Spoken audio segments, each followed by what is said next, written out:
covering the shoulder.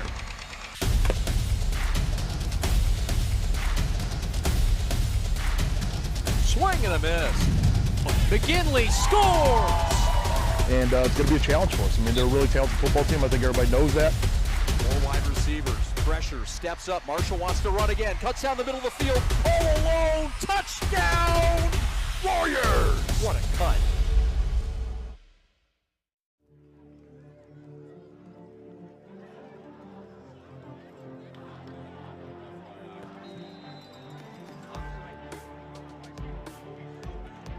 Welcome in here on the Prep. Good to have you with us here. Big matchup here in the OAA, a crossover matchup between Seaholm. They've got the football to begin the game against Avondale. Seaholm 5-1, Avondale 6-0. Ben Holden, Matt Hartman with you in the booth. Carol Wolfbauer will join us throughout from down at field level. And Matt, we just came on and we saw Avondale and their first-year head coach Bob Meyer onside kick the ball, but Seaholm got it. Well, possessions are limited in this game as both teams are run first and only a few passes a game, so I think Avondale was just trying to gain a possession there and didn't work, but we'll see what the defense does. Yeah, that's a good point. The possessions are clearly limited with these two teams. They are both option attacks as Seaholm under center for the first time, and a good pickup. Hard charging run. How about this from Colton Kinney, their quarterback, down inside of the 30, Matt, and he is a durable young man, 6'2" and nearly 200 pounds. He is. He leads the team in carries. He has over 400 yards rushing, 8 touchdowns, and he's the player of the team right there for Seaholm. It's like a little rain coming down here, Ben. From the 30-yard line, 1st and 10, and in talking with Jim DeWald earlier this week in pregame, he said, look, the possessions are anywhere probably between 6 and 7 a game, and a good push here up front by the Avondale front. And that's an area too, Matt, where you got two teams that run the ball. It's going to be decided in the trenches, It's going to be decided in the trenches. Both teams love to run the football, and that's kind of what we talked about with both coaches, and they worked on it in practice. Both teams have a run system. We talked to Coach Myers before the game, and he said that the run style offense helps their defense as well, because in this kind of game. So 2nd and 9 upcoming, ball at the 29.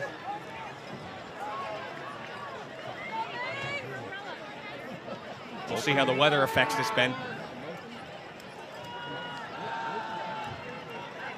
Short pickup here, and certainly at this point of the field, you're looking at 4-down territory, one would think, from Seaholm here on the first possession. They've tightened up after the first 2 plays, has Avondale, after the big run by Kinney. Big 3rd down here. 3rd and 7 here, first possession of the game. Now, Bob Meyer, new first-year head coach here with Avondale, but the last 2 times these clubs have met, big offensive outburst from Seaholm. 63 points in both games, last year and in 2019. There they go on 3rd and 7, and Avondale is sound there defensively. It's going to bring up a 4th down, and they're staying on the field. No question about it here on this 4th down upcoming. Colton Kinney is one tough guy to bring down, isn't he, Ben? You saw him break a couple tackles already, and then right there, fighting for the extra yards. We're going to see that all night long. 6'2" and well over 200 pounds, and they're going to change one player. They're going to bring in Sean Emerson, number 22. So 4th down here and 6. Coach DeWald loves Emerson. We talked about him pregame, and he loves the versatility he can bring running the football. So here we go on 4th down for Seaholm. Opening possession of the game. Little toss near side. They've got room. They've got space. And they picked up the first down inside of the 20-yard line. Big gamble there, but they convert, keep the drive alive. Big gamble, and you saw a toss through. That's the first time we saw Seawald run above the tackles, not in between the tackles. We saw them run on the outside. It's the first time I think we saw that here today so far, Ben. So a gamble to begin the game by Avondale. Now the ball inside of the red zone for Birmingham. Seaholm picked up that 4th down and 6. They're from the 19-yard line.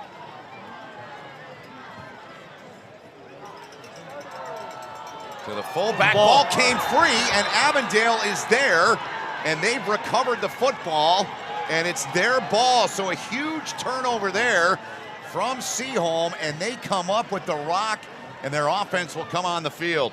They don't turn the ball over much either. That's only the 4th fumble loss this season for Seaholm, and that's a costly one, especially against a team like Avondale.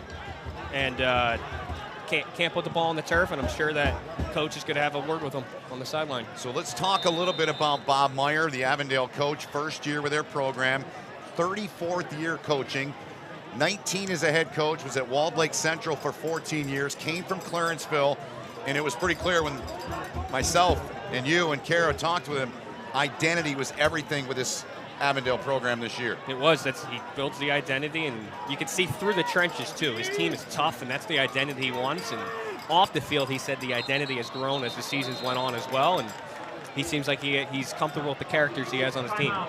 So a timeout taken by Avondale. Their quarterback, Bob Meyer, very high on him. Tyler Herzog, senior captain. He's a leader by example, vocal guy, and really the heart and soul of their team. Yep, coach said that Tyler was basically another quote coach on the field. Yeah. And we're going to see that all game, I think, today too. It'll be. This is my first time watching him, and it'll be good to see. Get a look there at the Seaholm defensive group, and coming in, Seaholm 232 points for, 82 against.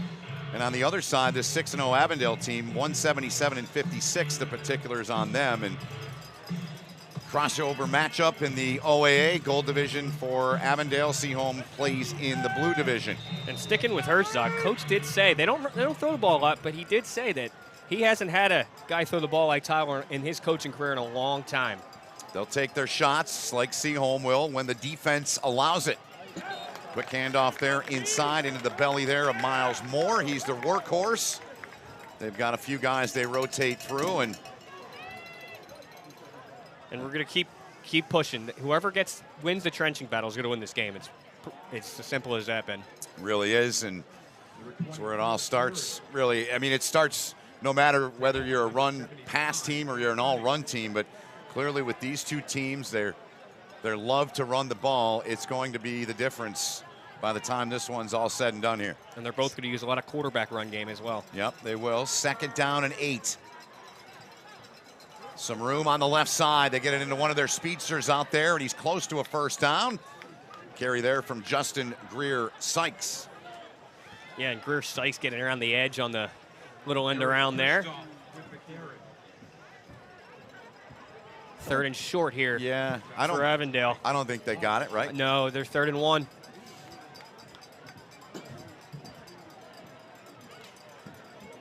And you got to believe this is 4-down territory for Coach Meyer. On 3rd and short if they don't get it here. Good crowd here, Ben. Very good crowd here at Seaholm, Birmingham. 2 games on the prep tonight. About 10 miles up the road, Orchard Lake playing Toledo Central Catholic. There's a handoff to the outside again. They get the first down, and it's Justin Greer-Skies who gets it and picks up the first down for Avondale. They move the sticks. Looks like that was a read option there. Good read by Herzog, giving it to Greer-Skies around the edge, and he had it. Got the first down. First down of the game for Avondale. They're coming off a 42-0 win last week to improve to 6-0. Bob Meyer told us, he said, we get one more win, we feel like we might have a shot to host not 1, but maybe 2 in the playoff round as we're coming down the stretch. Teams with entering the week, just 4 games remaining in the regular season. They go to the big man for a pickup there. It's Miles Moore, another carry. Brought down by number 58, Akram El-Shardavi. 4-yard gain in the play. 2nd and 6.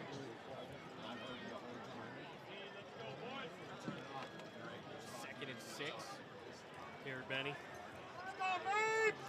From the 39 on 2nd down and 6. We saw him in the shotgun all game. Here, right here. Herzog, the fake, he'll keep it, and he breaks a tackle. He's got the first down. He's still scampering his way down the field. Broke another tackle and takes it down to the 35-yard line. That'll move the chains for Avondale.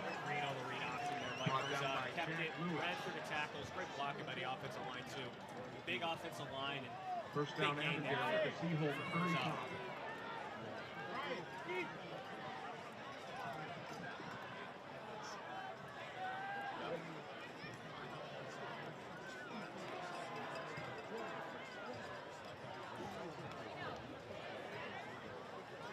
So they're really relying on that RPO game they are. in this first drive. And Herzog, so far, he's reading it really well.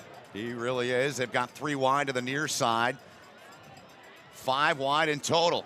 Herzog taking a look, floats one over the top, got a man right into his hands. Good throw, good catch. They're inside of the 10-yard line, and Avondale, 1st and goal coming up for them on their first possession of the game. And that's their lead dog in the backfield. That's Miles Moore, who came up a little gimpy there. And they're going to take him out to check on him as you see him hop off the field. And now he's down on the field. That play right there by Herzog, coach said before the game that he's the best thrower he's had in football in a long time, but he said it took a couple weeks for him to develop that they're a run-first team. But they do want to take some shots, as we saw there, and it's been effective for them. When you're taking shots like that, right? I mean, that was a perfect play call from them. Bob Meyer calls the offense. We visited with him for a good 5-10 minutes prior to kick and saw the wristband on his wrist. So he's a veteran coach, and he's really injected some new life into that Avondale program. The Seaholm program, they won 8 games last year. It was 2 years ago, Matt. They had a 1-8 season. But what happened that year was they had a ton of sophomores, and they're all seniors now, and they're performing at a high level. That's what you said right there. They're all seniors now, so it's another year or two to grow into the system. But now, 8-3, another 5-1, so they could even build on the record they had last year and aim for another 8-9 win season this year. So Miles Moore, he is still down. He's flat on his back now as the trainer is out to tend to him. The big running back for Avondale made that catch and tried to get up. You saw him favoring the ankle there, and now they're getting him back onto his feet. And they're going to help him off, and that would be a massive loss, goes without saying. But they'll take him off and tend to him. But back to the game here, Matt. You got a 1st and goal here coming up for Avondale. Each team's had it once. Seaholm went for it on 4th down, then they fumbled it and turned the ball over.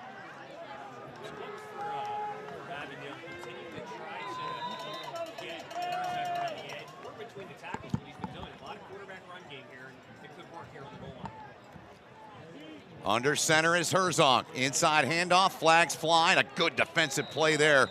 Up front, good push from Seaholm.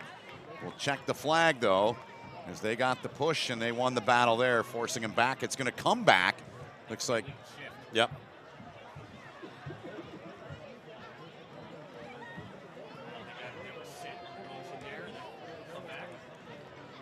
So they had it here 1st and goal. Move back a little bit. Yep, right call. So that will put it back at the 10-yard line here, looks like.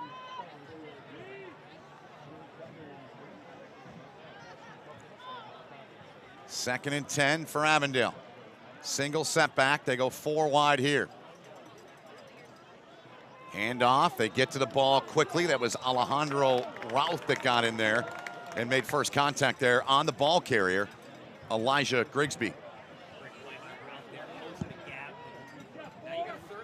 And off to number 32, Elijah Grigsby. Number 4, Alejandro Routh. I would say it's probably 4 down territory. Yeah, I do. I think so. You're on the road, and 3rd and 7 here. This will tell us a lot. They spread them out again. 4 wide look again for Avondale. Big play here, late stages of the 4th. Ball goes over Herzog's head, and he's got a fall on it back at the 17-yard line.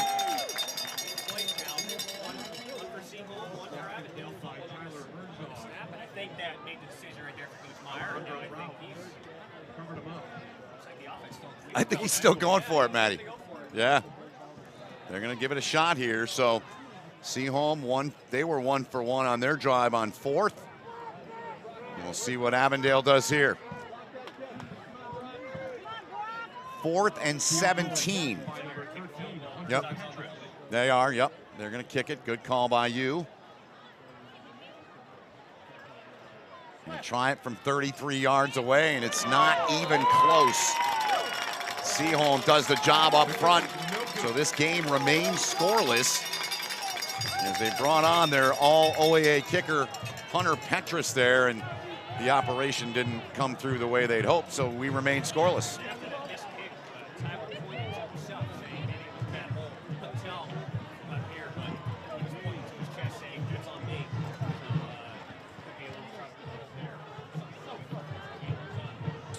So a fumble on Seaholm's first possession. And a missed field goal on the first in the game for Avondale. So the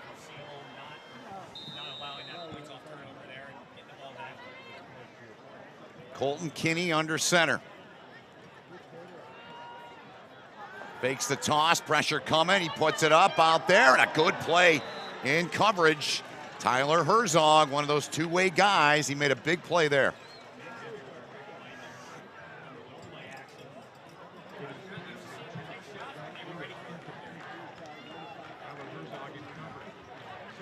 Had fun talking to Jim DeWald, and I said, what's the over-under on what you'll throw this week? And option teams, a lot of times, it doesn't get much over 5. He said, I'd say it's about 3 this week. We can say that now, the game's going on, but the number was not very high. These two teams pride themselves on their O-line push and running the football. Fake to the fullback. Did he get it outside? They do. They got some room into space.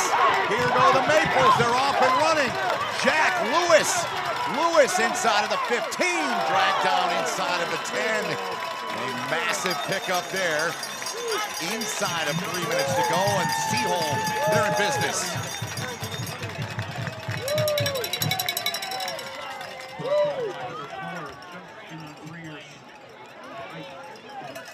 Huge play from Lewis, one of those seniors that we talked about in the outset of the broadcast that 2 years ago as sophomores they had to play, and he's really come a long way.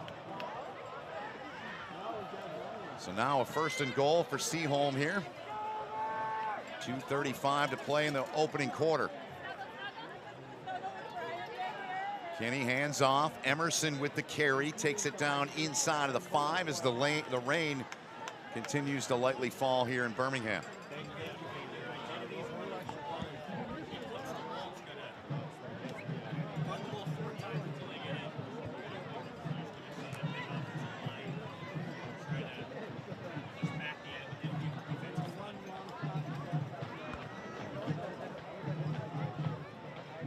Second down coming up here.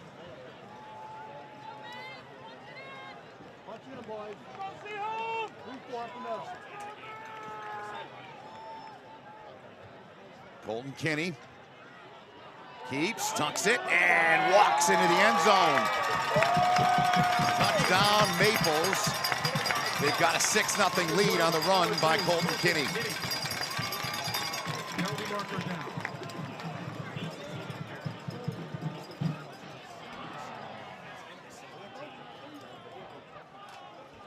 Jack Lewis set him up with that massive run. Gave him the 1st and goal, and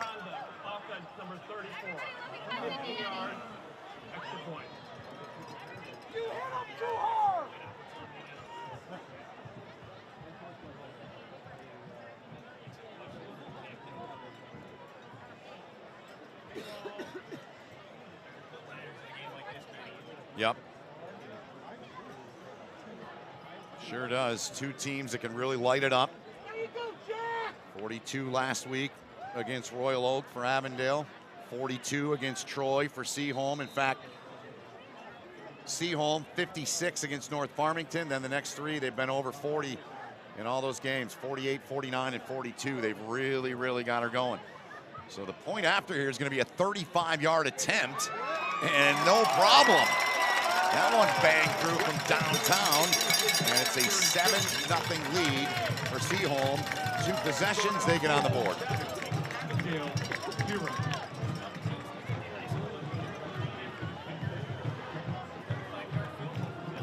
It's a good point, and he's a young guy that Jim DeWald told us when we chatted earlier in the week, said he's a little bit dinged up the ankle, and I mean, you and I both know from years in sports and obviously playing sports, no matter where you play, when you got an ankle, whatever sport you're playing, it's tough, but really tough when you're playing as a kicker. Yep, that's right. Kyle Robbins will No, he looked fine. So a really good second possession here. Birmingham Seaholm, the Maples. It's homecoming for them here tonight. The stadium, they've renovated it. About a year and a half long it took them, and a tremendous job with that. Getting it upgraded. They're adding baseball, softball fields to the complex here, and fans in the end zone to our right. It's not often, Matt, you go into a high school stadium and you have your own booth like we do, so we appreciate the hospitality from everybody here at Seaholm.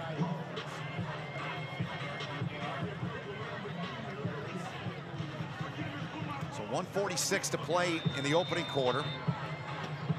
Colton Kinney, 4-yard TD run. Avondale getting it back. They'll get their second possession of the game from the goal line. And a good run back out close to the 25-yard line for Avondale, and they'll bring on quarterback Tyler Herzog for their second crack at it offensively here. Brought down by number 24, Ken Roberts.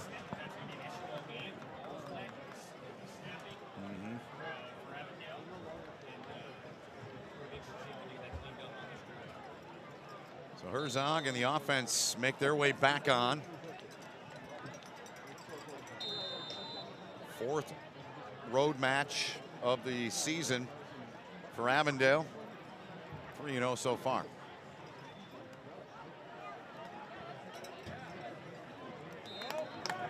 Pickup of a couple here on first down carry.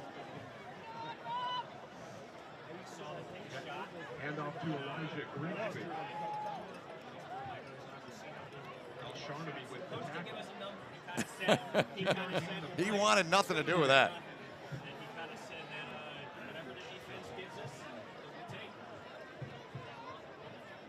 On that opening possession, if you're just joining us, Miles Moore, their workhorse in the backfield, was injured deep inside of Seaholm territory. Pickup here out over midfield, and a fine piece of running there. Good blocking on the right side there, and that allows Matt Lloyd, the senior, to move the chains and kind of flip the field on one play. Hand off to number 74. Brought down by Nathan Wall. First down, Avondale. He's a beast at their middle linebacker position. He was a beast on that run.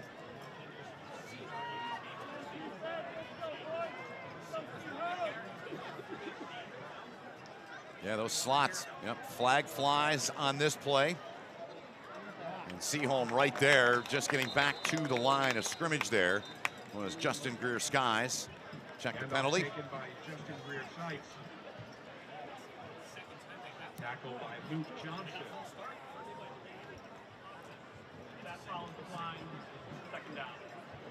Always tricky. The timing in these offenses, as you and I know, and those that are out there watching that know option football, timing is everything in those sets. You got three backs in the backfield along with a quarterback, and hey, whoa, that's very staticky. There we go. Critical thing that teams have to be aware of. Still can't hear there. Hey, but it's staticky. Let's do that. Better than nothing. Better than nothing. Just a couple of seconds. And they don't get the play off. And that ends the first quarter of play with the home squad, the Maples of Birmingham Seaholm, on top of the visitors, the Yellow Jackets of Avondale, here on the prep. Big night for the prep and all of our crews. We're here tonight in Birmingham. Orchard Lake St. Mary's at home taking on Toledo Central Catholic. Both streaming live on our YouTube channel. And after one, a 7-0 lead for the Maples of Birmingham Seaholm.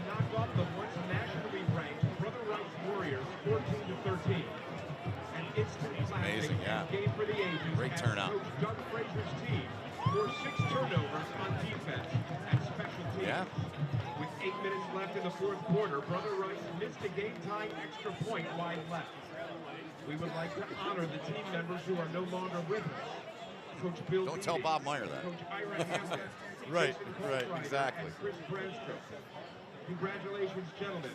It's great to have you back at Maple Field, and we hope you continue to stay engaged with the program. Yep.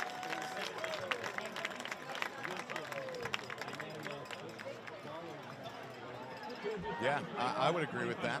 Second possession here for Avondale, set to begin the second quarter. Ben Holden, Matt Hartman, Garrett Wolfbauer, all of our crew here on the prep from Birmingham, Seaholm. Herzog. That did not fool the Maple defense. They were rock solid there. They were waiting for Justin Greer's skies, and they drop him for a loss of about 2. It'll bring up 3rd and long. Sean Emerson on the stop. 2-yard loss in the play. So is this where they look into your crystal ball? Is this where they take one of those shots? Yeah. Yep.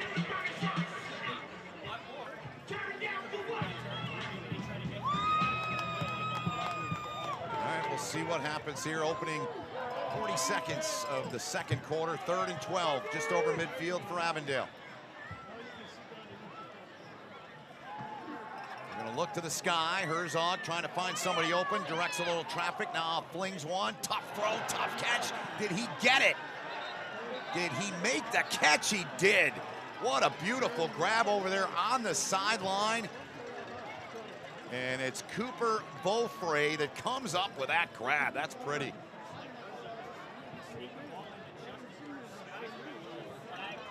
Yep.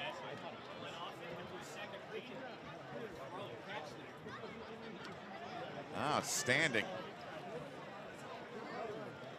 The book on Beaufray, and case in point you just saw is he's a very sure-handed guy, and he was incredibly sure-handed there. So they get that 3rd and 12 conversion. Mark that down, a big one. They go 5 wide here. Herzog fakes the handoff. He's going to try and run it. Broke a tackle. Can he break another? No. Tracked down at the 35-yard line. Way to stay home by Seaholm. Another critical part facing an option team. Eyes and discipline are everything in those lanes and gaps and alleys when you're a defender.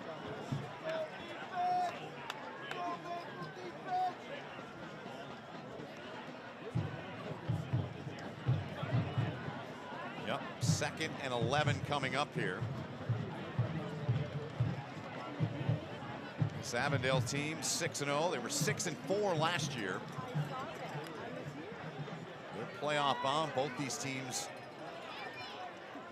playoff bound based on where they're at through 6 games of their campaigns. 2nd and 11. Looking to throw again, open over the middle, catch made. That's going to set him up nicely for a 3rd and about a yard. Good throw, good route run there, and a big pickup there. Brought down by number 22, Sean Emerson. Sean Emerson made the tackle. 3rd down. So 3rd and a yard, clearly 4-down territory here for Avondale.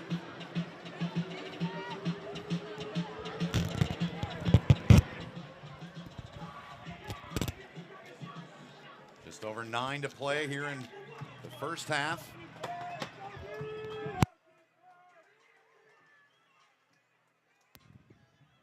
Four receivers set here on 3rd and a yard.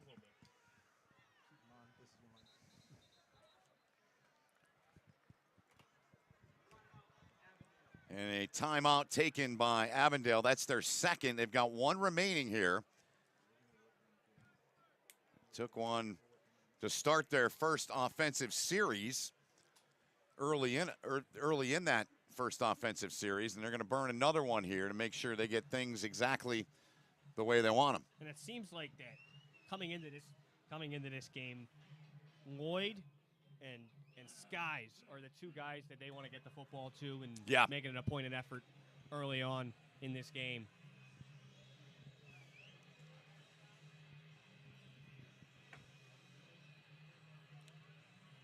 See that huddle of Avondale there, but what you don't see down beneath us, Jim DeWald is talking to the officials, was pleading about something there, but his defense set to go back on. Huge play here for them. 3rd and a yard, 8:48 to play here until halftime. This Seaholm team on top by a touchdown. They lead at 7-0. Let's go,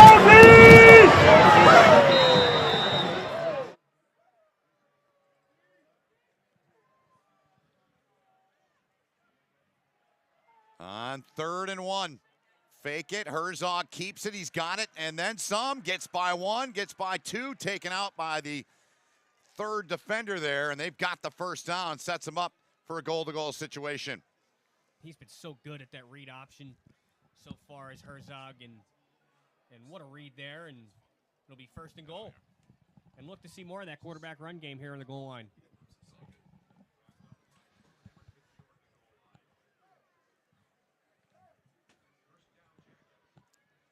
So from the 6 on 1st and goal here for Avondale. Pretty impressive, just the complexity of the RPO. And it seems like both teams have kind of mastered it, especially at this level. Yeah. Really impressive so far. Yep. Here's Herzog now. Near side. Emerson. Ball came out. Seaholm's got it. Seaholm comes up with it. What a play out there in space by Emerson. One-on-one. The ball's out. And the Maples come up with a massive turnover.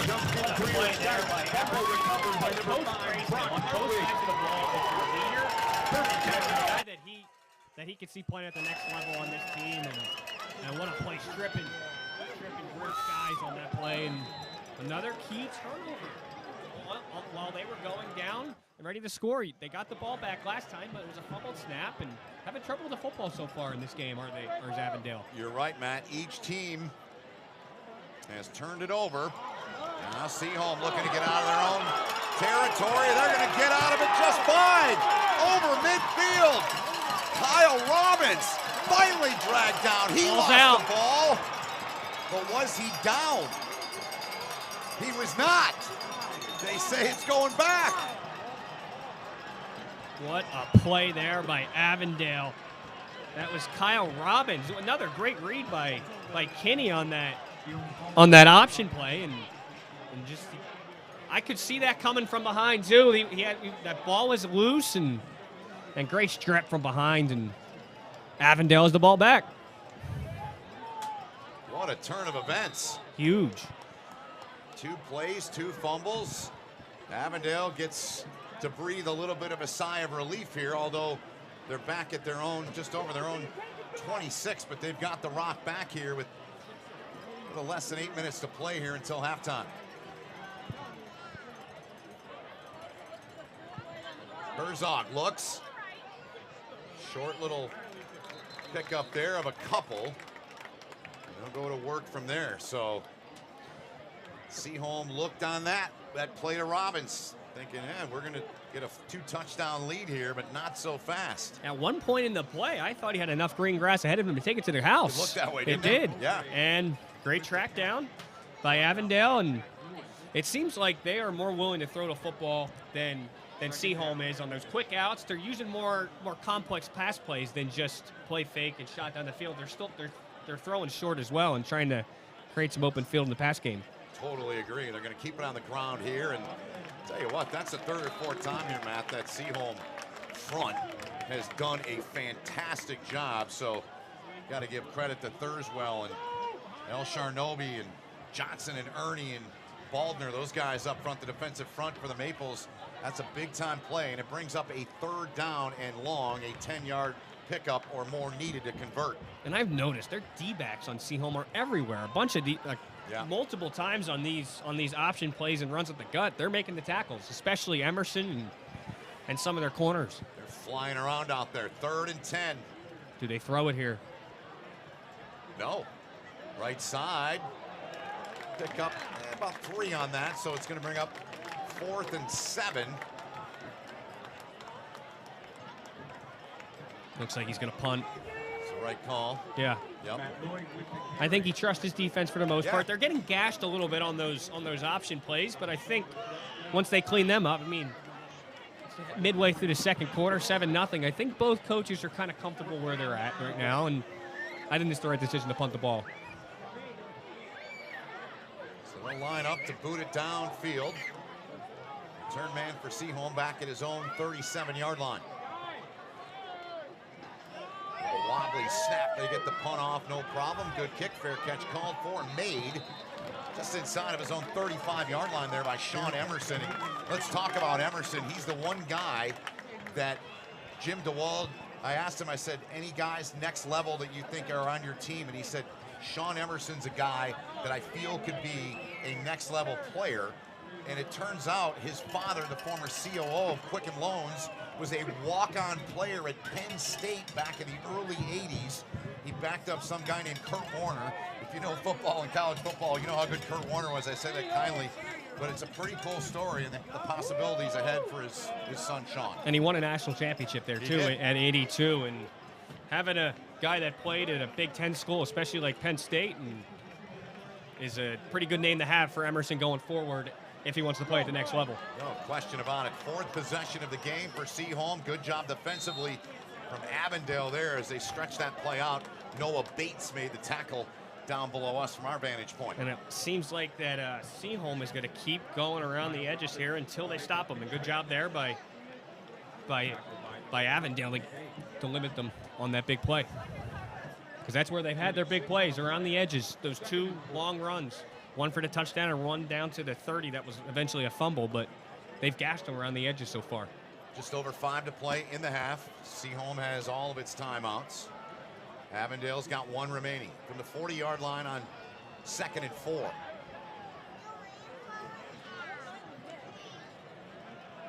The motion goes, Kenny. I think they moved early. I do too. Yep, penalty flags fly, so hold on. This is probably coming back. Big pickup out to the 45 of Avondale, but this is coming back. And before that penalty, I was about to say, and it still could very well be, I think Coach DeWald, his one goal in this drive, besides obviously the score, is not give the ball back to Avondale if he can going into the break. And got 4:46 left in the half now. If he can milk this clock and go on a long drive, unless they gash one, which I don't think he would complain about, but I think that his goal is not to give the ball back for as little time as possible to Avondale, and that offense that Herzog could definitely throw the ball down the field. 2nd and 9. Maples make their way up to the line of scrimmage. Quite a few pre-snap penalties so far in this game. I think both coaches are going to want to clean it up. Yeah, what, 3 or 4, I believe. Kenny, fake, now a little pitch. They got some room here. They've got the first down over the 45-yard line. Good decision there, and it's Brock Hartwig who had the rock on that carry. First down, Maples. They're getting all the receivers involved. And one of the most interesting stats when I was doing my prep work coming into this game, What do you got? is Coach DeWald, 17 different players have a carry coming into this game, and likes to get everyone involved, and you're kind of seeing it early on. That's a great thing, and that obviously helps them continue to build some depth, too. They're going to have a lot of turnover with those seniors we mentioned from a couple of years ago that suffered and endured a 1-8 season that have now developed and turned things into a winning program here, what it's been accustomed to here at Seaholm. They were 8 wins last season, 3 losses. They get a couple here to midfield, right at the midfield stripe after the carry. And I think Coach maybe is learning from that 1-8 season is this year going forward to get his younger guys involved and maybe more successful when they're a little bit younger, like they will be next year. They, like you said, a lot of seniors on this team. A lot of growing pains, but it pays off when the players respond on and off the field. And they've done that here for Jim DeWald. 2nd and 8. Toss.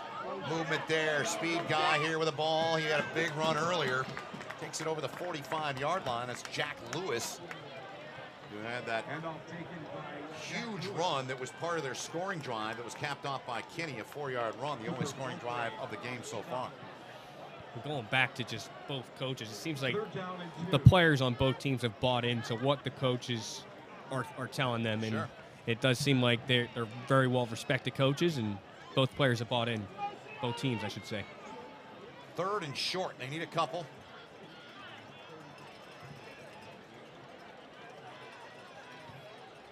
Kenny fakes the toss, pressure coming, but he gets rid of it. Got a man overthrew him, though.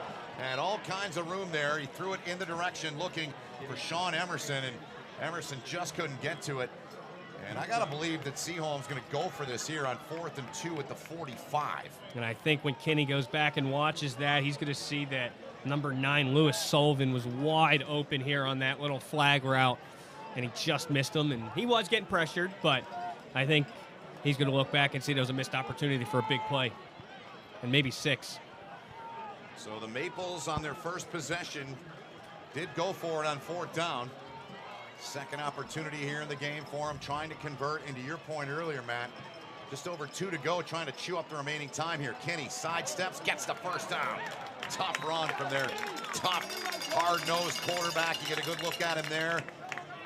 He's a big young lad at 6'2" and about 200 pounds. Didn't look like they were going to get it originally, but he's nifty, is Kinney, and he found the hole and picked up the yards needed for the first down. The clock's just ticking, and I think Coach DeWald, much to the delight of Coach DeWald, and if they can get 6 here going into the half, that would be huge. 40 yards away from pay dirt. Under 2 to play. The pitch. Head on. Good tackle made there, staying with the play by Anthony Burton. He paid the price, but he made a nice play in space. It looks like Avondale called timeout, wanting to get that ball back. I believe they have 2 left.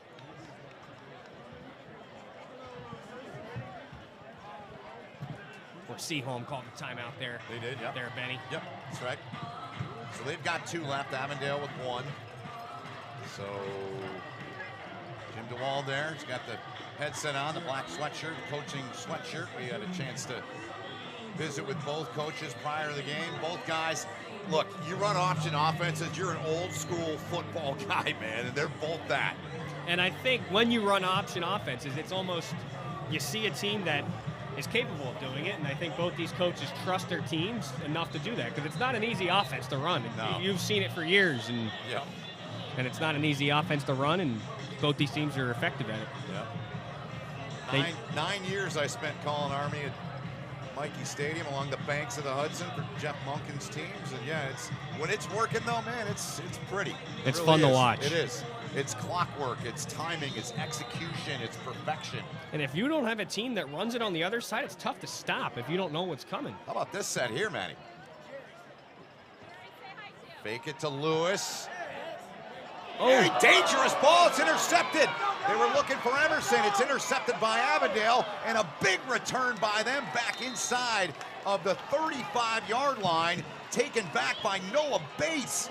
Huge momentum swing. They tried to run the same play they did a couple plays ago that they had a man down the field, and just a bad read by Kinney, and especially going into the half, that's not what you want to see. At worst, you want to go in up 7-0 at worst. And they're lucky he didn't take that back for 6.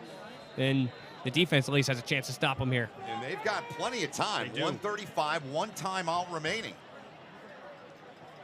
What a play by Bates. He read that perfectly, you can tell. Tyler Herzog, senior quarterback, back on. I think the whole playbook's probably open. As you said, they have Yeah. timeouts, and they have still a minute and a half, so I think the whole playbook is in play here. From the gun, it's Herzog. Trying to find an opening. Threaded the needle there. Good throw. Really good throw, and he found Cooper Beaufray once again, who's got a couple grabs. The other one, that great sideline catch, a possession ago for Avondale. They keep running to get that ball in the rear skies on that corner, and they just can't find them. Great defense by Seaholm. Pickup of 6, 2nd and 4. Herzog fires again off the hand of the intended target. Incomplete. Stopping the clock with 1:07 to play. It's 3rd and 4 upcoming. And they had some kicking issues on that field goal on the first drive, Benny, and you got to believe it's 4-down territory. This is a far kick. This would be just inside 45 yards. 3rd possession of the game here for Avondale.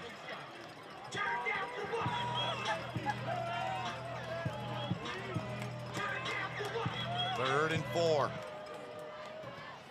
Herzog, quick throw right at the stick, and it's dropped. Might have been punched out from behind there, but he had Beaufray there, and he just could not hang on to it. So 4th down upcoming here, Matt. Yeah, that was a timing route, and they just weren't on the same page, and he wanted to stop there, and he just didn't turn around in time, did Beaufray. They're going for it here, Benny. Yes, they are. 2nd time they've gone for it in the game on 4th down. They need to get the ball to the 23-yard line. 4 wide. Empty set, now they go 5-1. Herzog, too high, they missed it. Incomplete turnover on downs with 1:01 to play in the half. Great job by Seaholm. That defense after they committed the bad penalty or the interception down on the other end, and now they'll have the chance to, at least if they want to. I would think he probably takes a knee here, don't you think, going to the half, or do you think they have enough time to? I would be on that side with you think? I would. Going to the half with the lead, maybe not a knee, but running and see if they can gas one. Avondale does get the ball to begin the second half. They do. They started the game via the onside kick. Let's see what they do here. I think they'll be very conservative, and there's the dive to the fullback there for a couple, yeah. Yeah, he might just take it in the half, I think. Yep. So you now got under 50 seconds remaining in this first half of play. Just 7 points on the scoreboard. Looks like just one more play maybe, and then going to the half, and both coaches. What was your feeling on the way here, driving to the stadium? Do you think we'd see each team score? We still might. What were your thoughts? Do you think it'd be high or low scoring game? I thought it'd be a little higher than this, but as we talked about pregame, I think this is about the kind of game we thought. Quick, running the ball, so it doesn't shock me that it's a low-scoring game. I thought it'd be a little higher than this, but the possessions are at a premium in this one, and we've seen that in this half, and it looks like they're going to take it in a half. And I think the team that's made besides the interception, made the least amount of mistakes is Seaholm, and they're a team that's up 7-0 right now, and both teams have stuff to clean up, but I think Seaholm's happy with where they're at right now. Well, technically in the first half, for the record, 5 possessions, although that possession ended, of course, with the half ending. Just 3 in that first half for Avondale, so 8 total possessions in the opening half. And the Maples of Birmingham Seaholm are on top 7-0, thanks to a 4-yard touchdown run in the second possession of the game for Seaholm for the Maples, and that's it for scoring. And that'll be probably similar to what the second half is as well, just a low possession unless someone gets behind by a couple of scores late in the game and they need to throw. But both teams that's their identity, and they're going to do it no matter what. Yep. We'll step aside. Halftime is upon us here on the Prep. Good to have you with us. Also airing on the Prep YouTube channel tonight as well is Orchard Lake St. Mary's. They're at home taking on Toledo Central Catholic. A double dip tonight for the group at the Prep. Big night for them. So hope you're enjoying the broadcast here. Maybe you can check that one out a little bit during halftime here. We'll step aside. We'll come back with more on the Prep as Seaholm leads Avondale 7-0 here at halftime. Be the best version of yourself. Be bold.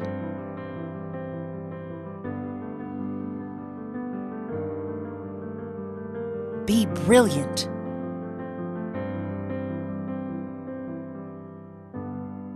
Be Birmingham.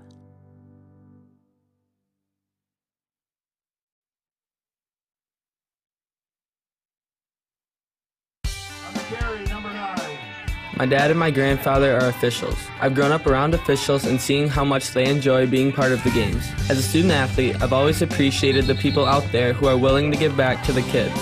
The Legacy program lets me officiate while I'm still in high school, working younger kids' games.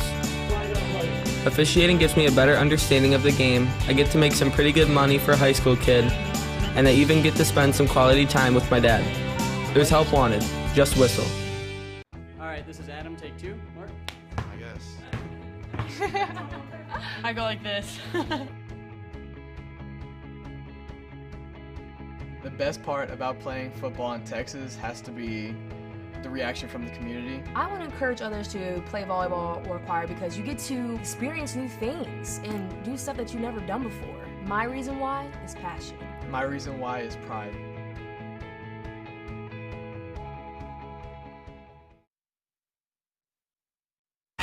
What rhymes with great?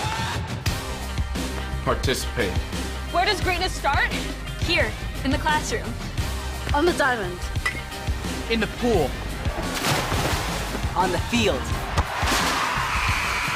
Where will your greatness take you? To better grades. To more friends. Yeah! Be great. Participate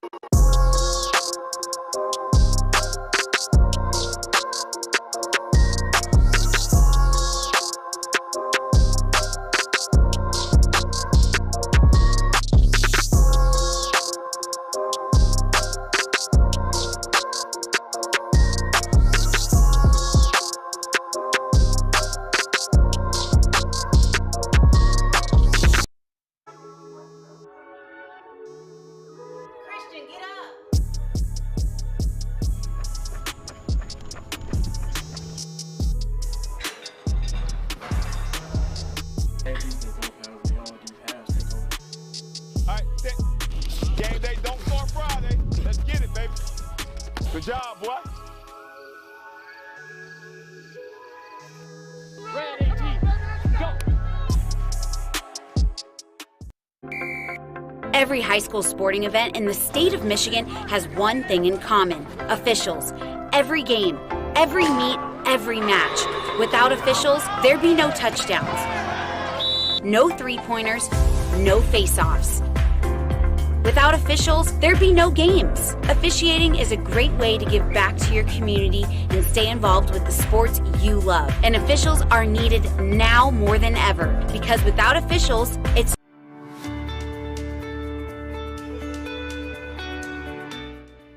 Hi folks, Dr. Joe here again with Michigan Orthopedic Surgeons. Did you know that kids are not little adults when it comes to sports injuries? That's because of something called the growth plate. Growth plates exist all over the human body in our growing athletes. They're actually little cartilage discs that exist at the end of all the long bones. It's simply where a kid grows. The problem is that the growth plate can be the weak link. What might be a sprain, a strain, or a tear in an adult when they hurt themselves can actually be a growth plate fracture in a kid. So it's important, if your kid has hurt themselves and they're not using their arm or they're not able to put weight on a leg, come see one of us, get an x-ray, and make sure it's not a growth plate fracture. For more information, go to miorthosurgeons.com.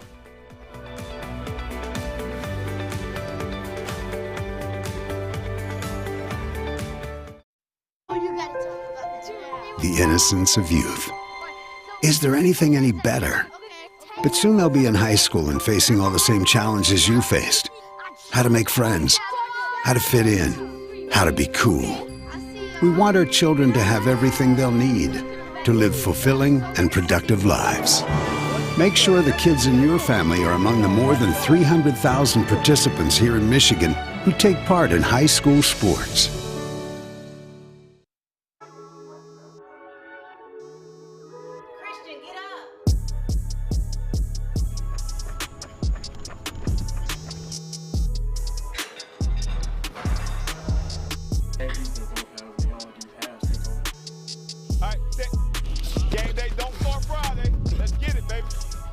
Good job, boy.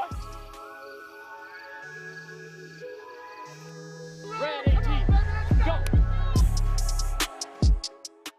We are the MHSAA, a collection of 750 high schools and 750 middle schools, from Temperance to Copper Harbor, from New Buffalo to Alpena. Each year, more than 250,000 students play one of our 28 sports. More than 1.5 million fans attend our postseason games. There are 30,000 coaches and 8,000 officials, not to mention all of the volunteers. The MHSAA believes in the 4 S's.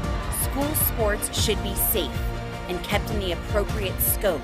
We believe nothing beats great sportsmanship, and that scholarship in the classroom is more important than excellence on the field or court. Most of all, we believe school sports should be fun. So come out and join us at a game. Support your school, support your community, and come see what the excitement is all about. Welcome back here to Birmingham Seaholm High School. 7-0 score here at halftime as the Maples are on top here. It's homecoming for them. Your band putting on a little bit longer show than usual, a 20-minute halftime. We'll take you through a little bit of that now as It's 7-0, and it was a 4-yard touchdown run by Colton Kinney for the Maples. Their second possession after they turned it over on their first, fumbled the ball away, and it was set up by Jack Lewis, who had a huge run, 25 yards or so inside of his own territory, and took it all the way down inside of the red zone to help set them up, and that eventually led to Kinney getting the touchdown. Aside from that, each team, Matt Hartman, has turned it over a couple times, and what are your thoughts so far on the game? Kind of seems like a fill-out process, don't you think, Benny? A bit. And yeah, both teams have been a little sloppy with the ball, and I think they both have stuff to clean up, but it's still a game for both teams. It's 7-0. Like you said, a long halftime for these coaches to make an adjustment, and they're veteran enough that they will. They know that they need to clean some stuff up, and look to see a little cleaner game, I think, in the second half. Avondale will get the football to begin the third quarter. They kicked it off. They kicked off onside to begin the game. Took the gamble on the road, did not get it, but they're only down by a touchdown. So earlier tonight, I had a chance to catch up with the head coach of Birmingham Seaholm, Jim DeWald. Good old school football guy. Here's a sampling of what we talked about in our conversation prior to kick. Jim, first off, thanks for the time. It's good to meet you in person. I enjoyed talking with you the other day. And let's talk about your season so far. 50 points. Last 3, you scored 40. What's worked so well for your team here in the last 4 games? We've got a veteran team. We've got a bunch of guys that are 3-year starters, been playing with us since sophomores on varsity. Our offensive line is about as physical as we can be right now, and we're executing at a high level. And I want to ask you about some of those seniors in a moment, but I'm going to follow off of what you just mentioned there, your O-line. When you're running your offense, tell those watching how critical it is for those players to be spot on and dialed in. They have to be. And then, first of all, you're going to see our stances are a little bit different. We're a lot of weight on our hand, and we're going forward. And our motto is ROTA. It's run over that. You can figure out the rest from there. It's run over that, and we're going to go after that. Yeah. So walk me through. You've been here well over a decade. Where did the veer first come into play for you as a head coach? I was over at Andover in 2009, and we figured that to equal the playing field, we had to get into something a little bit different, and that's where we started. And I think we've been developing, and over time, we've come to where we're at today. We've evolved to what we are today. All right, I'm going to go back to those seniors. Yeah. 2 years ago, your team was 1-8, but you told me the other day that you played a ton of sophomores, and those guys are now all seniors. I'm sure you're proud as a coach of the development you've seen in them as young men on the field and off the field. Can you speak to that a little bit? Yeah, we have our backfield is a lot of 3-year starters, and it really is led by Colton Kenny, our quarterback. When you have a 3-year starter, especially in the veer system, it makes life a lot easier. I mean, he's got to make decisions every play. It's really fast decisions, and if the more you do it, the better you get, and he's doing a really good job. That's terrific. How about his brother? He's another big part of the team, too, and he's a two-way guy for you, and from what you told me, he's a heck of a linebacker, too. He's a great linebacker. He's got a great mind for the game, got a great nose for the ball, both on offense and defense. He's extremely smart. He's a film rat. I mean, you show him one thing in the film, and he understands what's going on from there on out. He does a really good job. Lastly, I want to ask you about the matchup tonight. Yeah. You're 5-1. They're 6-0. I know the focus is on your team. What's critical and most important for your team tonight? Executing physicality. That's our game plan each and every week. We want to be the most physical team out there, and we want to out-execute people for 4 quarters. Toes in, tails up, right? That's how we block. Very good. Thanks for this, and good luck tonight. Thank you, Ben. I appreciate it. Thanks, Jim. All right. Awesome. Man. Thanks. Thank you, guys.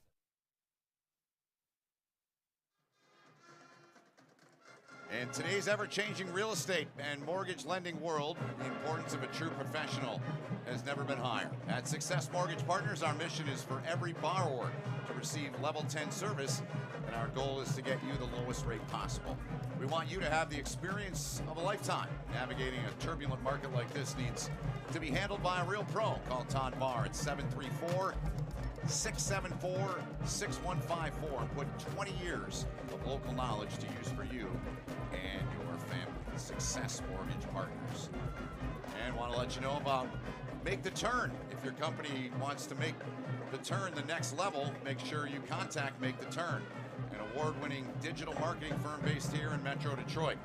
Founded by Mike Sullivan and Kyle Bogie in 2019, they've quickly grown to a full team of professionals who create custom marketing solutions to help grow your business. Maybe you have a great marketing department and want to get 10% better, or Maybe you're a business owner who wants a marketing director without the full-time salary. It's worth visiting MakeTheTurn.com and checking out all their great examples and reviews. They can help with content creation, digital advertising, or even just optimizing your local social media and web presence. Visit MakeTheTurn.com to schedule a free consultation and see how they can help your company make the turn to the next level. And we're your one-stop AV guy for all your home automation needs. Whether it's your network, motorized blinds, automated lighting scenes, frame TVs, ring sonos, and much more. We are also your outdoor TV and speaker specialist. Get your backyard ready for the big game this fall. You won't be disappointed. As a football tradition, the back shoulder throw of AV, just give us the ball. The best speakers on earth, the best systems on earth. Let me, being McFarland Electronics, help you with all your digital needs. All right, so let's take a look now at Jim DeWald, 12th year here. He's a product of California and played his college football in Kalamazoo, about 2 hours west of here in western Michigan, and head coach of Pontiac Northern, was at Andover prior to coming here, and see some of the things he enjoys to do away from coaching, and an old soul and an old school mentality as well as a coach. So there's a look at that. We'll take a timeout, come back with more here on the Prep. It's 7-0 Birmingham Seaholm on top of Avondale. We'll be back with more right after this. Lowering the shoulder.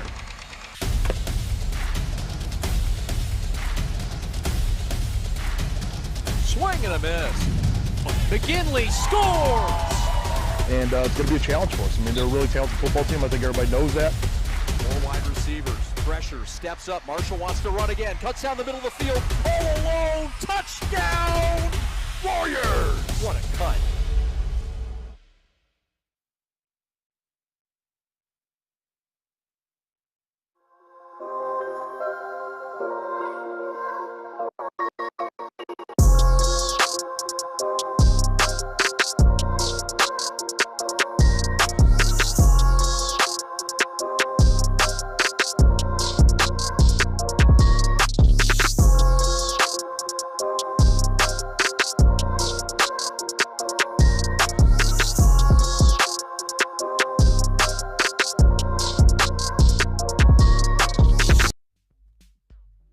Here at Birmingham Seaholm, it's 7-0. The Maples here on homecoming on top of Avondale on a Colton Kinney touchdown run that came back in the opening quarter of play.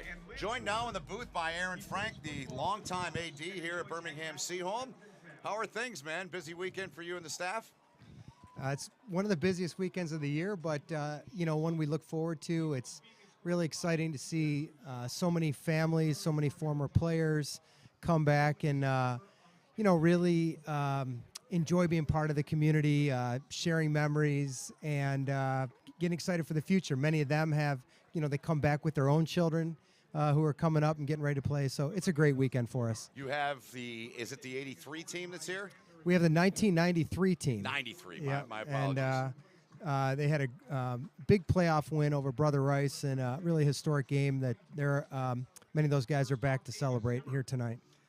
I haven't been in here in almost 30 years. You and I talked prior to the game, and what a job you guys have done. I mean, so much working behind the upgrades and everything that's happened here. Talk to us about that and how proud you guys are to see it not completely done, Aaron, but getting there. Sure.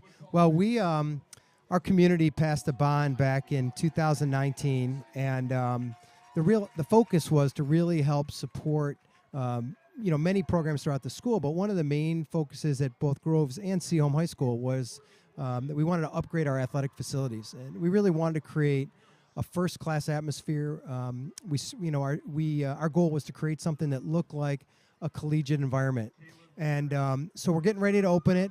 We have a ribbon cutting next Friday night, and different facilities are coming online right now. We've got beautiful new auxiliary gym in the south end zone, new concession stands, locker rooms, a beautiful new gymnasium, indoor track, and then many improvements throughout the external portion of our campus, a new practice field, turf baseball and softball diamonds, and you know, it really, there are facilities for every one of our student athletes, for our community, and we're just really excited to get things open. Mission accomplished on getting it to look like a college. It's beautiful and spectacular, Aaron. Thanks for all you do for high school sports here and helping us out tonight here. Well, thank you. We're really excited, and for members of our community or our friends that want to come by and visit next weekend, next Friday night at 7 o'clock, will be our ribbon cutting ceremony. Yep. So we'd like to welcome everyone to come by. Great. Thanks for dropping by, and I look forward to seeing you down the road. Thank you. All right, Aaron Frank, the AD here at Birmingham Seaholm. We'll take a quick timeout, come back and kick things off for the third quarter with the Maples of Seaholm on top of Avondale, 7-0.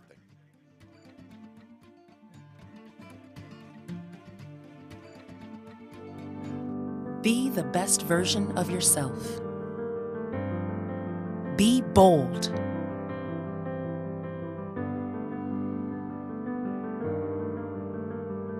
Be brilliant.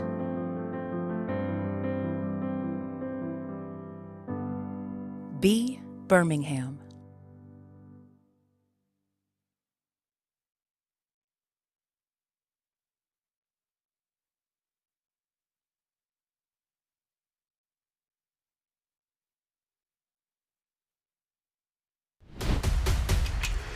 Lowering the shoulder.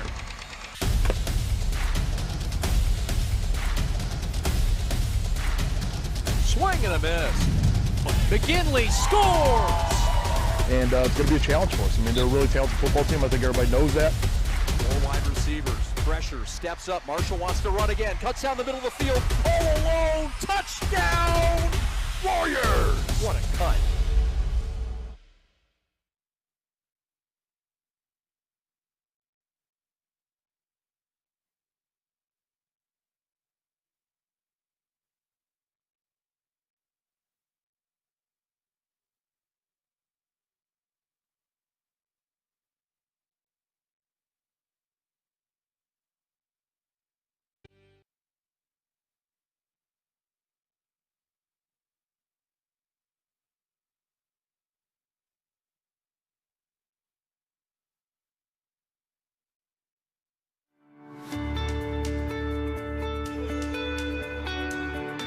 Hi folks, Dr. Joe here again with Michigan Orthopedic Surgeons. Everywhere you look this time of year, people are running, and that's a great thing because running is an excellent exercise, especially for your cardiovascular and musculoskeletal systems.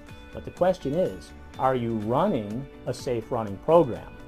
All too often, people are hobbled by things like shin splints and patellar tendonitis.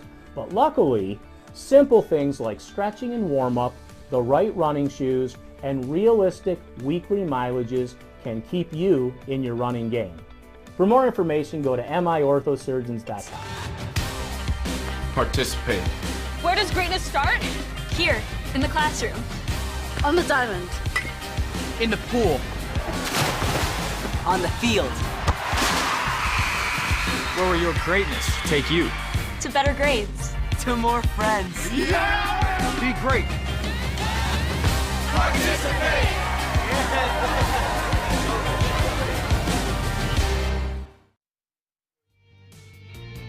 Welcome back here on the Prep. Ben Holden, Matt Hartman back in the booth with me, and we showed you Jim DeWald, his coaching profile, and look there at Bob Meyer, and he's old school too, Matty. He's old school, and he's all about winning the game up front in the trenches. He is, and that's what he said when we talked on pregame. He's first year as head coach of Avondale, and he's trying to just build the identity, and so far 6-0 and can't ask for a better start. And I think he wishes his team played a little better in the first half, but like we've been saying, they're right there, and you know he made adjustments. He's been doing this a long time, and you know that he knows what adjustments need to be made.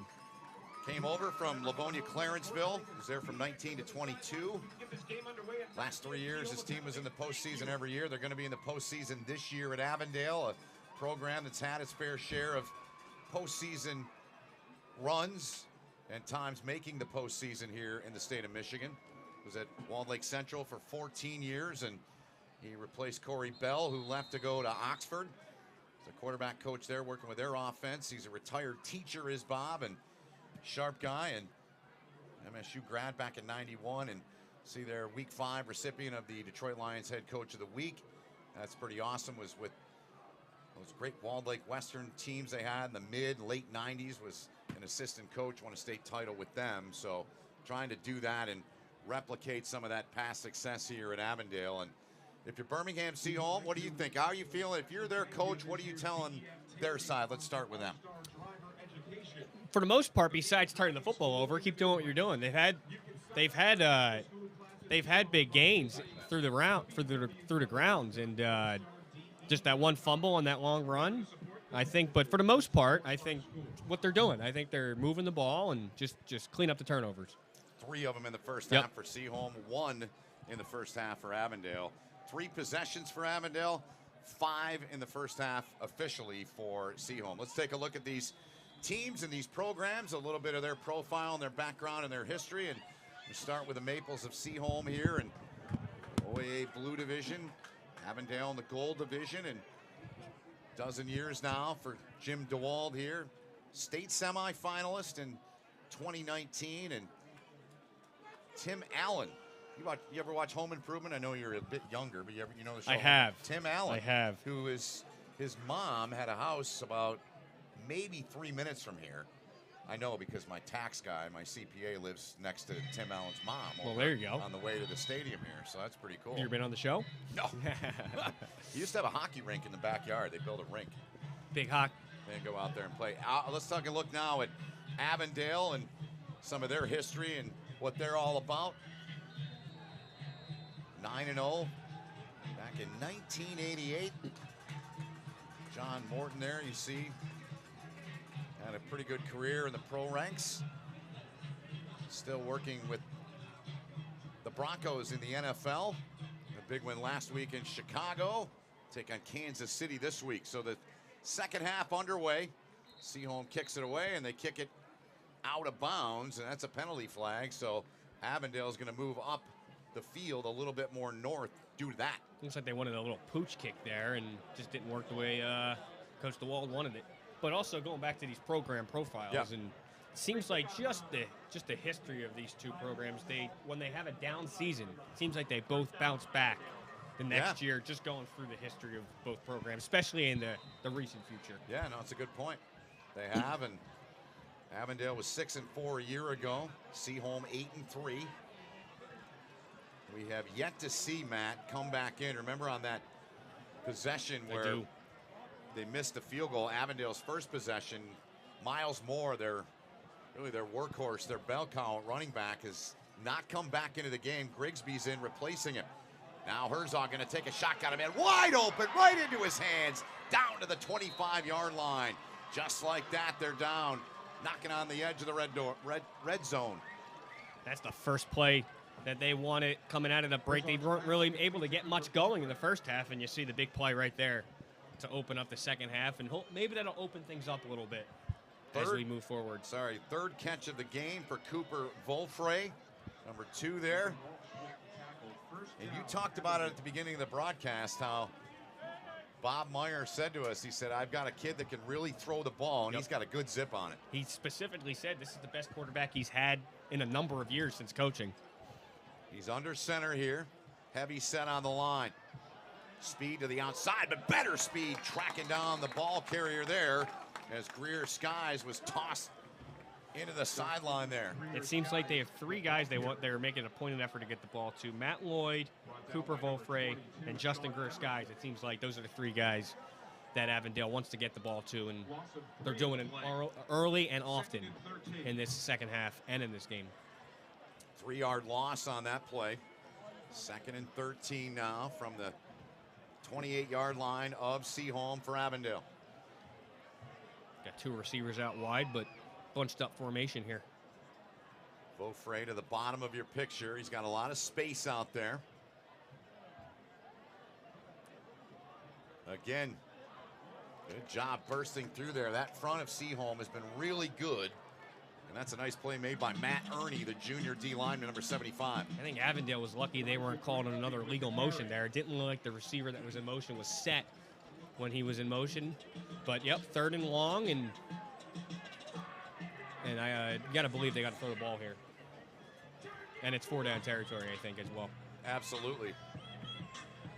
Opening 2 minutes here in the second half. Avondale 6-0. Seaholm 5-1. Herzog keeps, spins out of one tackle, but he won't spin out of the second. Wow. Yeah, pressure's been good.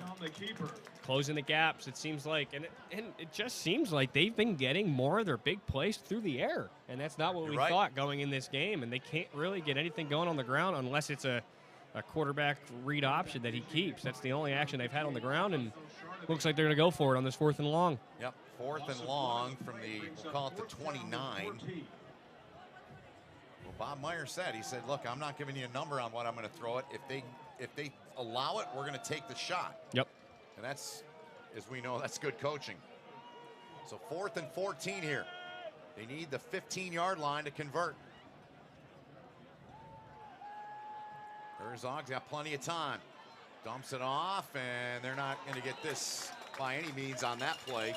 Pick up of 3 or 4 as it went into the hands of Greer Skies, and it's going to be a turnover on downs. Back to the Maples, the ball goes. Looks like the Maples were playing sticks defense there, and they wanted that. That's exactly what they wanted, was that little dump off, come up, make the tackle, and that's what they did, and they got the ball back. It's interesting to see what their identity will be here in the second half, if they're going to continue that option game when they go around the edges, or if they're going to run the ball between the tackles. Yet to see either team. Now, we've only had one scoring drive, albeit pickup of a couple here. Yet to see either team really put any kind of sustained drive together. Nope, not at all. And the ones that they did, they've turned the ball over. Right. A little bit of light rain coming down here in Birmingham. Homecoming here for the Maples. Excellent turnout here as we look around the stadium, and there's fans in the end zone and all along the front row of the fence. It's elevated above the field, probably about 10 feet. Great to see here in the great state of Michigan here in week number 7 of high school football. 2nd and 9. Avondale staying at home there, and they read it. They'll bring up a 3rd and long now here for Seaholm. And Seaholm's been a little less likely, just 21 passing attempts coming into this game, so they've been less throwing the football than Avondale has in this game, so it'll be interesting to see on this 3rd and long, see what they do. And you would think this is not 4-down territory just at the point in the field that they're at, but who knows? 7-0 lead for the Maples. 3rd and 9 from their own 26.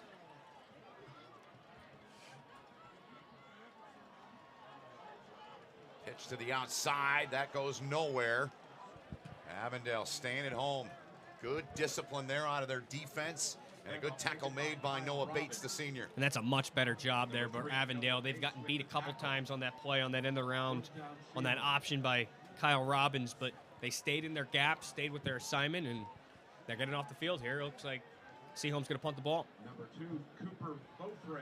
Beaufray will drop back deep. We've seen his hands. He's got speed to burn. Roll out punt here on the move, and it's going to be a short punt. They're going to get great field position here. Went out of bounds at the 48-yard line. So that's where the Yellow Jackets 20-yard punt will take over. Yep, 20 yards, yep. And this game's all about field position, and just, I don't know about you, Ben. I know, what did you think going into this game? You asked me if I thought it was going to be a higher scoring game than this, Yeah. but what did you think going into this game? I mean, I thought we'd see, and we still could, but as we near the midway point of this 3rd quarter already, it's 7-0. I thought we'd see something with both teams in the mid to high 20s. That was kind of my thought, looking at the way they've scored and the way they've consistently scored. And I think whoever wins this game, if it remains this low scoring, it'll prove to the winner that they can win in multiple different ways. Yeah. Well, you look back as Avondale goes to work here on 1st down and getting free, and that's a good pickup. About 7 there on the pass to Greer Skies. You look at Avondale, 21-10, 17-14, 35-0, 17-12, 25-20, and last week 42-0. So to your point, they've shown they can win different ways, right? Absolutely. And another thing is I think you're going to see a lot of that going forward, that quick passing game, that screen pass, those little out routes, because I think that's, like we were just talking about on the last drive, that's the offense that they've had so far in this game. But yeah, Avondale has shown throughout the season they can win in multiple different ways, and so is Seaholm. They have. They had the first couple games they had were tighter, 27-14 and a 28-10 loss against UAD. Here's an end around. Now they get a block. They got a seam. They got a ton of real estate. Good block downfield out of the receiver. That's Beaufray.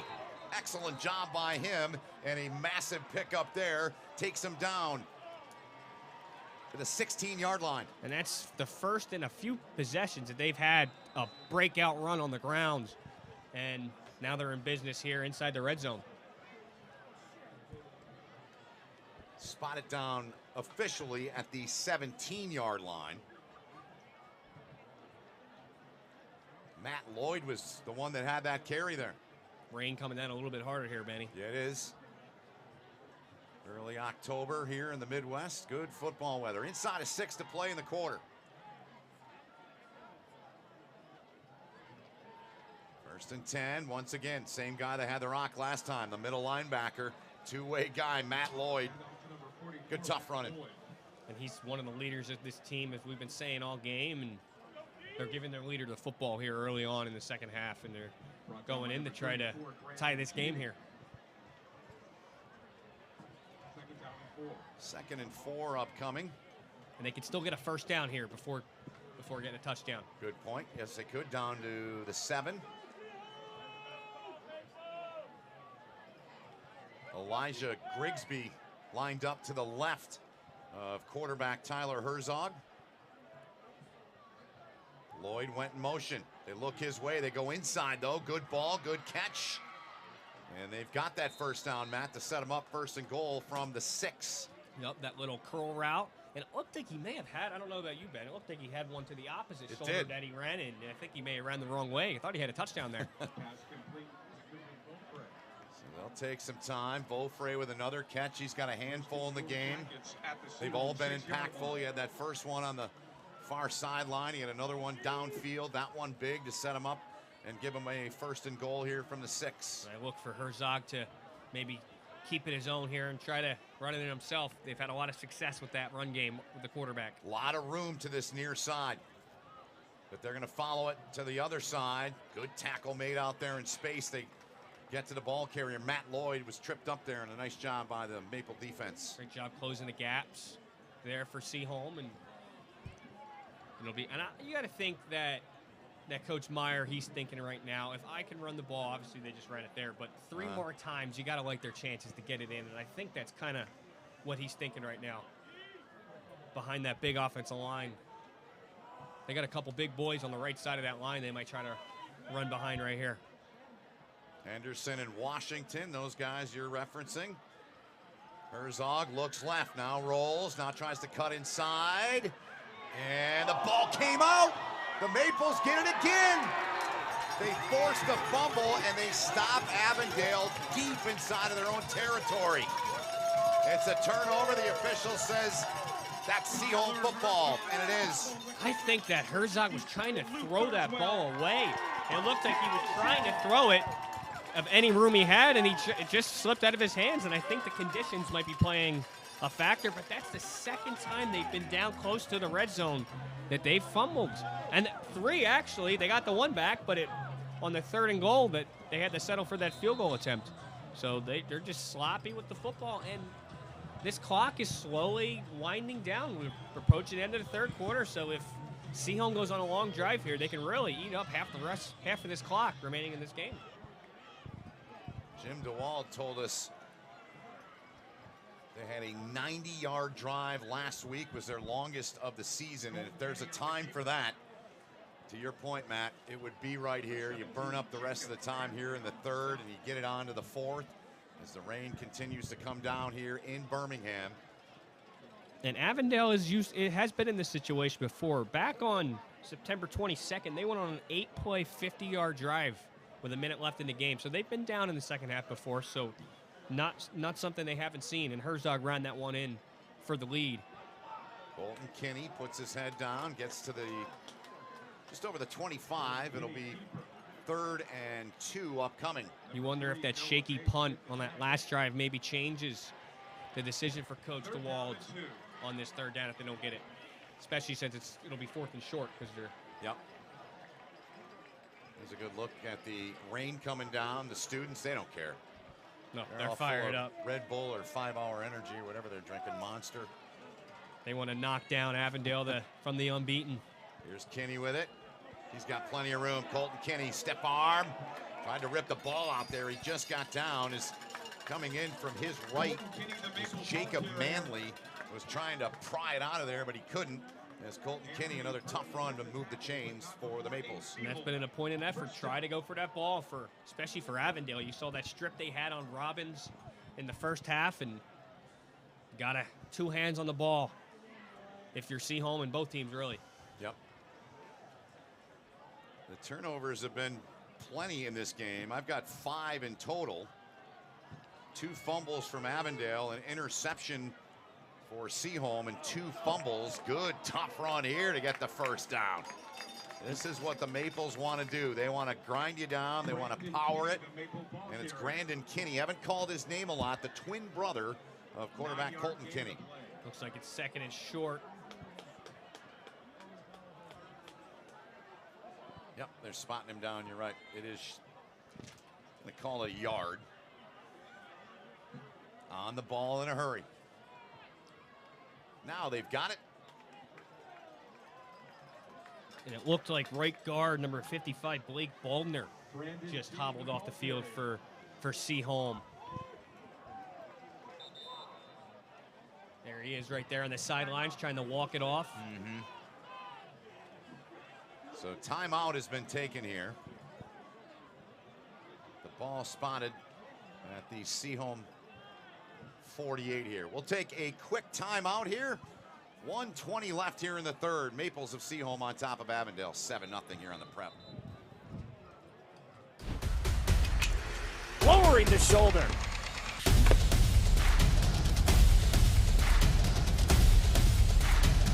Swing and a miss. McGinley scores!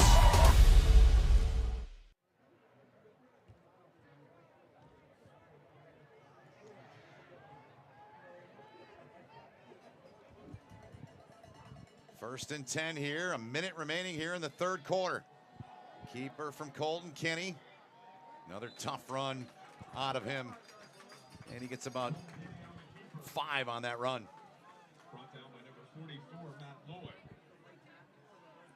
Looks like they need to run one more play here before taking it into the 4th quarter. Before putting those 4s up, Benny. 35 seconds and counting remaining here in the quarter.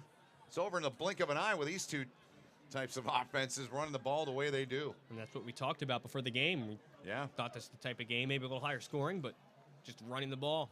Second possession here in the 3rd for Seaholm. Each team has had 2. Breaking free. Emerson! And the ball came out again! And Avondale's got it at their own 25. A big run from Emerson there, and they got a hat on it and popped it out of there.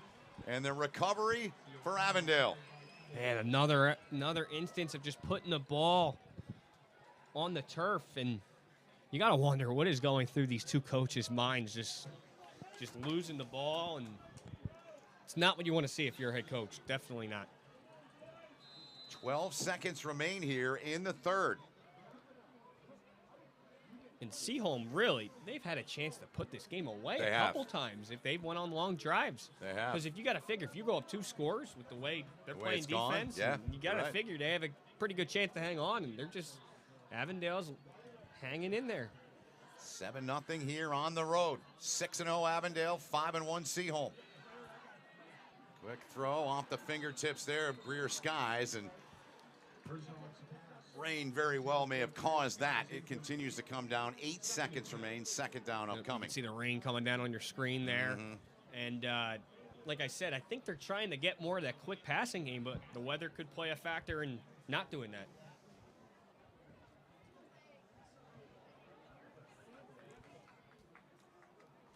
Could indeed be the final play of the quarter. We'll see.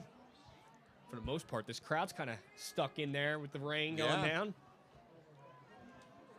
Low-scoring affair, a lot of turnovers so far. Herzog sets, got time, now flings one-on-one coverage out there. Beaufray wanted a flag, he's not going to get it. Still got a second left here in the third quarter, but yeah, great coverage there for Seaholm. Nathan Walsh. So, yep, one more play here, barring a defensive penalty. And you got to start, especially with the way that Seaholm can milk the clock in both these teams if they hang on to the ball. This has to be 4-down territory. You don't know how many possessions. Yeah. You might have 1-2 possessions left at the most come late in this game. Their third here in the quarter. Seaholm with 2. Seaholm had 5 in the first half. Avondale 3 in the first half.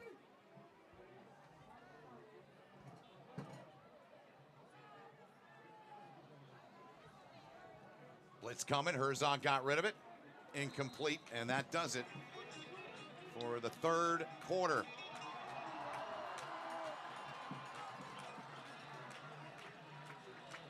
Seaholm Maples on top, 7-0 in an OAA crossover game. Cue the AC/DC. That's the reason the lights went out. And we'll take this thing to break, and we'll come back with the fourth here from Birmingham Seaholm. The Maples on top, 7-0 here on the Prep.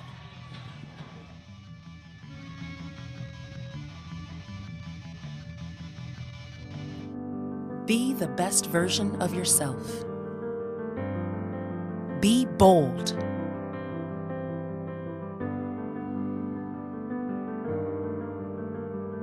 Be brilliant.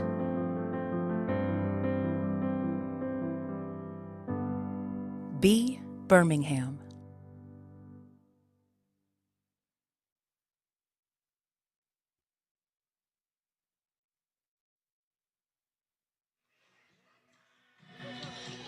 Seven 0 Birmingham Seaholm on top of Avondale. Ben Holden, Matt Hartman, our crew with you here on the Prep.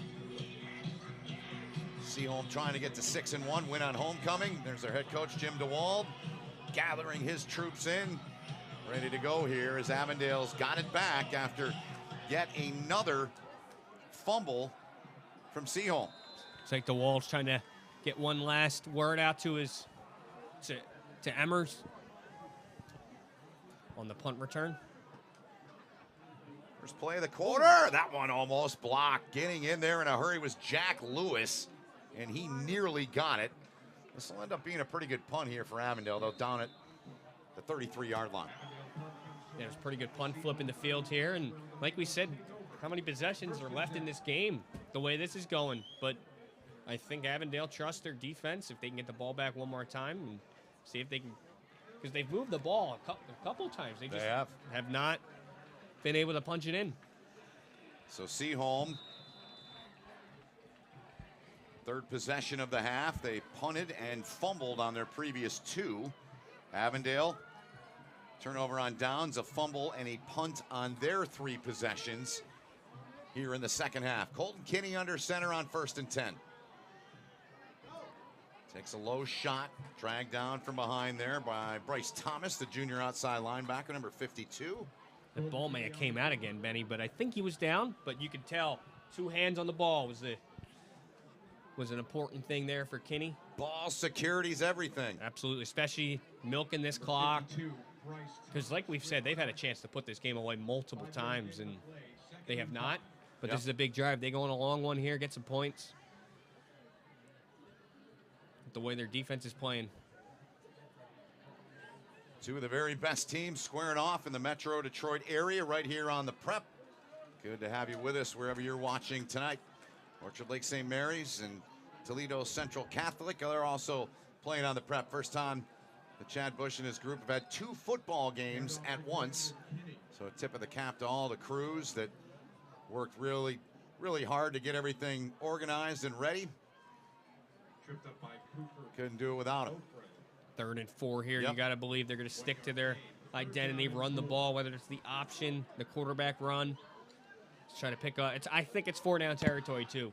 I really do. It's a couple first downs, and that's more clock. One more first down, an extra 2.5 minutes at minimum. Right. That'll run off the clock.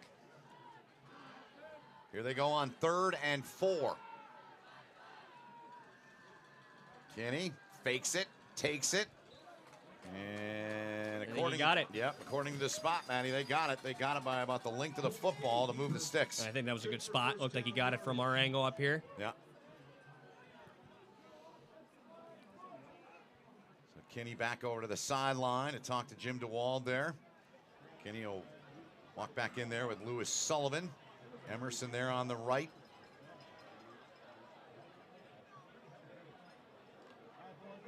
Two weeks from tonight on the prep, you'll have Seaholm and Birmingham Groves, the neighboring schools here in the city of Birmingham. Barry Sanders' son is on that Groves team. That'll draw in many. Good tackle out there by a guy that's known for his offense, but he can play some defense too.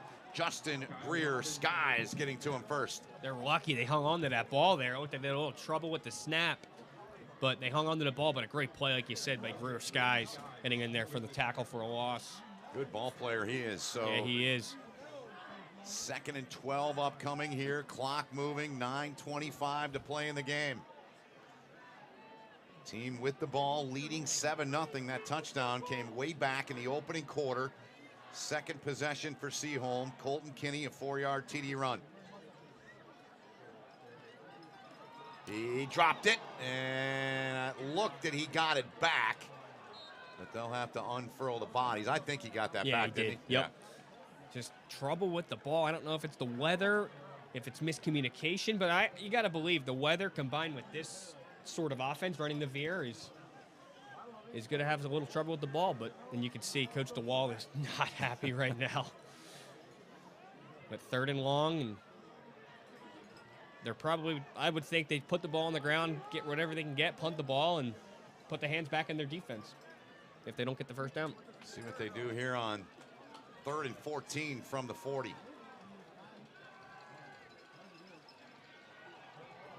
Couple of fakes inside, dive, good run, or you just do this. You give it off to Lewis, who picks up a massive chunk. And Jack Lewis, second big carry he's had. He set up that Colton Kinney touchdown back in the first quarter, and that's a huge run from him there. Yeah, what a fake there by Kinney, giving it to Lewis. And big gain. It's not easy to get a 3rd and 14 on the ground, Benny. Wow.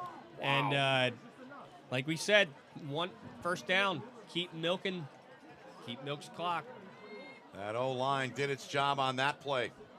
Yes, it did. Their coach tells them, toes in, tails up. Dig in. Here's the big man. Another big piece of real estate. The Maples just charging right down the field. Brandon Kinney there. And coach loves him, and you can see he's good as a running back, but he thinks he's even better as a linebacker. Benny. Yeah, he does. Real good baseball player, too. They feel he's got a shot to, along with his brother, to both play college ball, baseball ball somewhere. Gets him inside of the red zone here to the 18-yard line. So first Lewis, then Brandon Kinney. Heavy set here. Brother to brother. Brandon still churning those legs. Takes it down to the 10-yard line. 2nd and a yard coming up. He's been a machine here on this drive. Missed the drive, exactly what Coach DeWald wanted in this game. And like we've said, going up 2 scores if you can, if you're Seaholm, not going to say it puts the icing on the cake, but the way Avondale's offense is playing, it's definitely a tough deficit to come back from if they can get in here.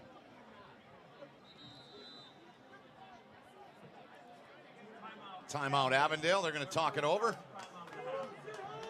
That could be a costly timeout later in the game, too, when you're 2 left now.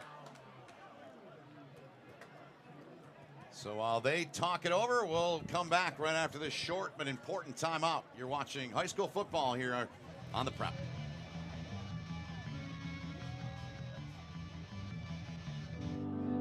Be the best version of yourself. Be bold.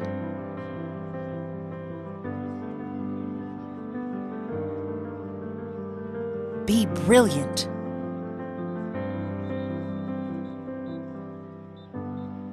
Be Birmingham.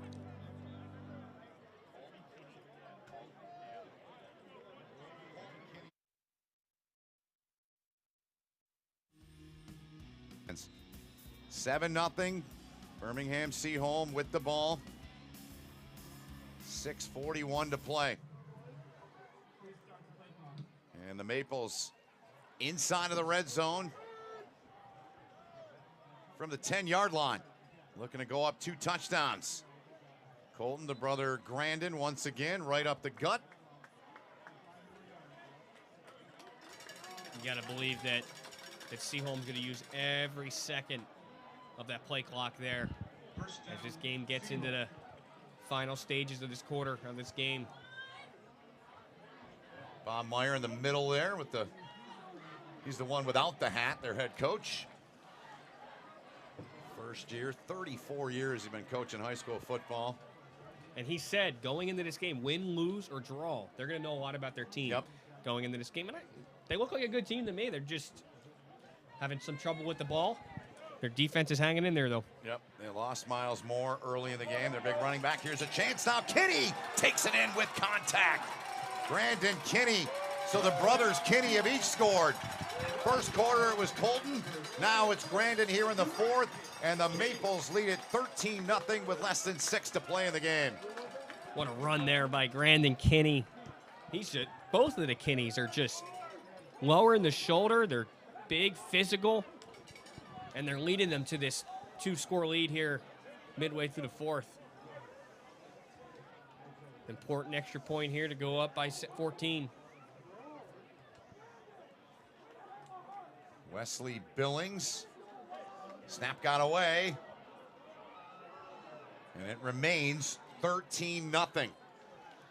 Bates with an emphatic tackle there. He's made a couple of big tackles like that tonight. 13-0 with 5:56 to play in the fourth.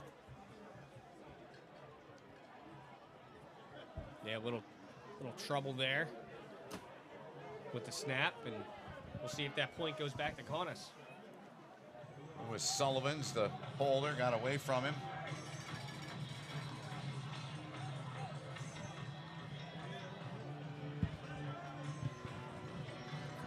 So we'll see what Avondale can do here once they get their group back on the field. Down by 2 touchdowns. Knocked on the door a couple times, but nothing yet for them offensively. Coming off a 42-0 win last week against Royal Oak. They've been over 30 3 times, including last week, obviously. 35 and 37 back-to-back weeks against Berkeley and Ferndale. This one on track to be the lowest scoring contest for both these teams this season. 17-14 was low water mark. And you got to think they're going to have to throw the ball here. Down 2 scores. Maybe another possession after this, but yeah, you got to throw the ball. And they've had success throwing the ball, so it's not like they can't do it. Volfrey's the deep man for him. The inside of the 5-yard line awaiting the kick here.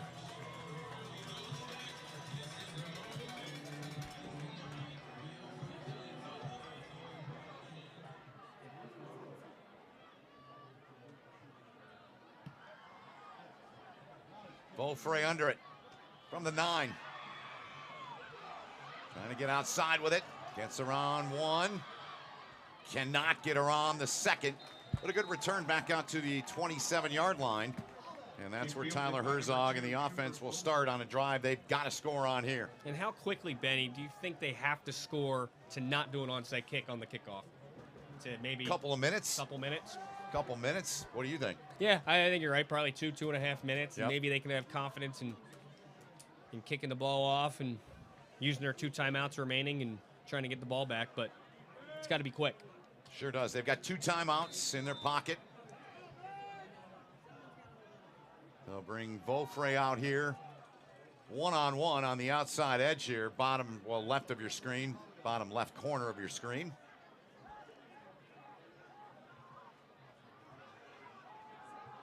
Herzog looks the other direction. Got a man just shy of the sticks, but it's caught by Bates. Herzog's pass incomplete. It's not caught. Looks My like apologies. Foot on the sideline Yep. there. Well, it was caught, just not in play. Yep. 2nd and 10 now. 5:41 to go in the game.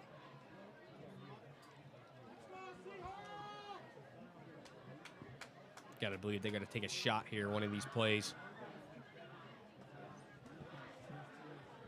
Did that earlier to Vaufray, who's going to come left side of your screen. Single coverage out here. Tons of room on this field side. He cuts in, couldn't handle it. Might have heard the footsteps there from Lewis. A big hit by Lewis there. So 3rd down upcoming here now for Avondale. Jack Lewis in coverage. They need 10. They need the 38-yard line. It's definitely 4-down territory, obviously. Down 2 scores. Yep.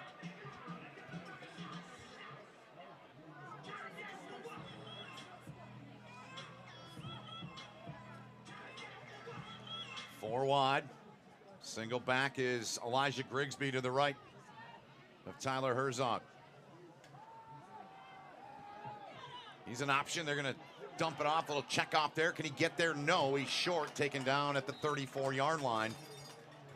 So it's going to bring up 4th and mid here for him, about 4.5, 5 yards. It was the first time they tried a screenplay so far this game. Good job by Seaholm staying there, not allowing the big play, and now he got a 4th down, and this could be the game here. Could be.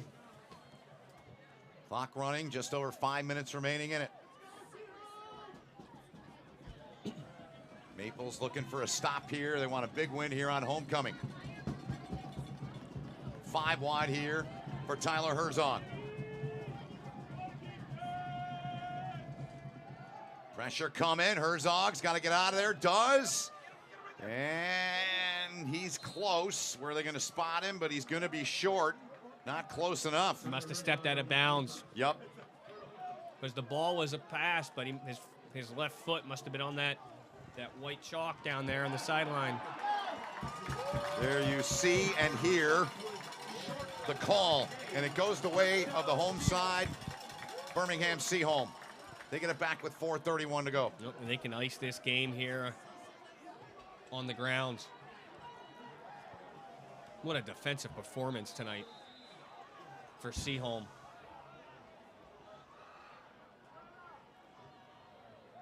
Pitched a shutout against Berkeley 3 games ago.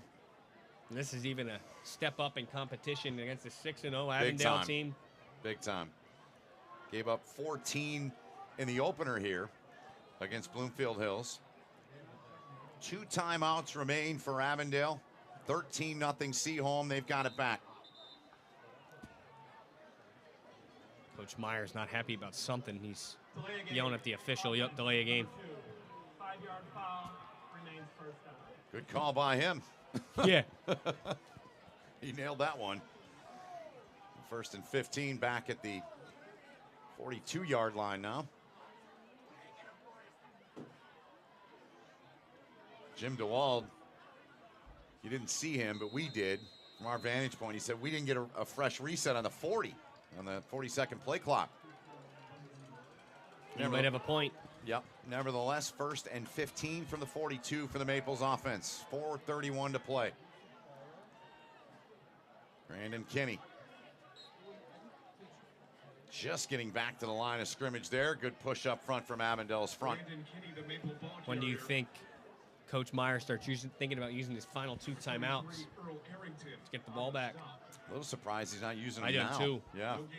Because if you get a score, onside kick's not the worst thing in the world here with the wet ball. You've seen a lot of people have trouble with the ball, so they got to get a stop here. And, yep. But you just haven't seen them move the ball much. Taking their time. The play clock's down to 12 seconds here. They're in no rush. Under 4 to go in the 4th. Colton Kinney Pitch outside, got a block, good block from the receiver. Lewis, who's had some big runs here tonight. Good pickup there to make the third down much more manageable. They're going to need 4 yards here to convert. And that's their bread and butter, that option getting around the edge, whether it's Robbins or Lewis. That's their bread and butter. Around the edge with those receivers on that option. So timeout number 2 has been taken here by Avondale. They've got 1 remaining. So that pretty much ensures that this is the game here on this third down after using that timeout. Yep. We'll take a timeout here as both teams talk it over. You're watching the prep. 13-0. Seaholm leads Avondale.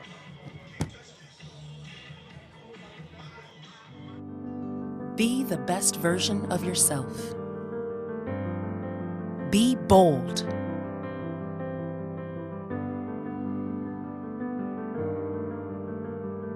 Be brilliant.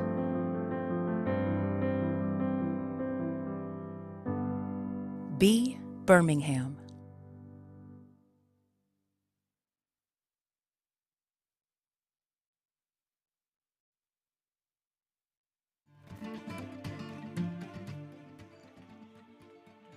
Third and 3 upcoming. Threes are wild. 3:33 to go. Colton Kinney breaks a tackle, gets away. They try to strip him, still got it. Great job to protect that rock. Moves the chains. He's fired up too, getting that first down. And yep, great, like you said, great job protecting the ball at the end. They've learned enough tonight. The amount of times they put the ball on the ground, both teams. And you're not kidding.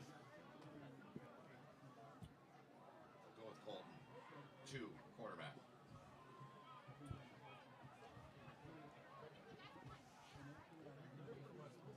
Ball at the 19-yard line. Just a 1 timeout for Avondale remaining.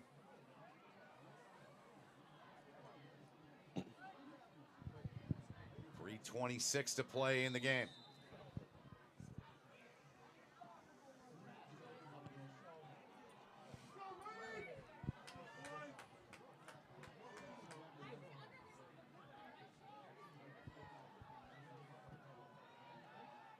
Brother to brother there.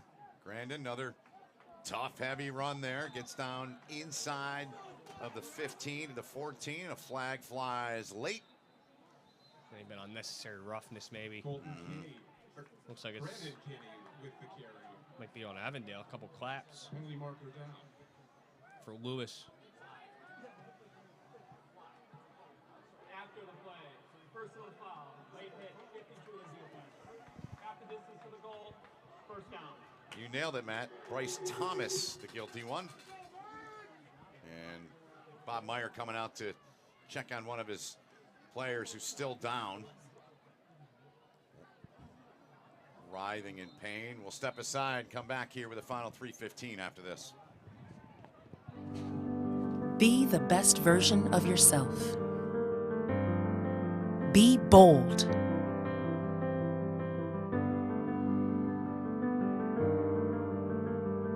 Be brilliant.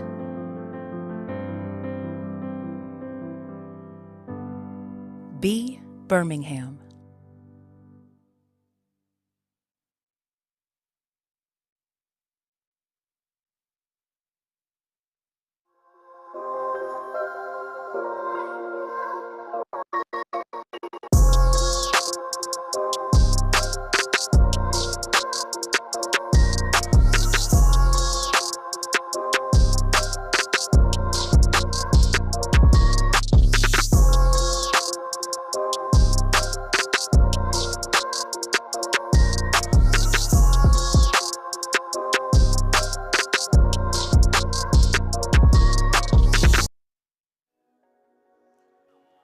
If your company wants to make the turn to the next level, make sure you contact Make the Turn, an award-winning digital marketing firm based right here in Metro Detroit.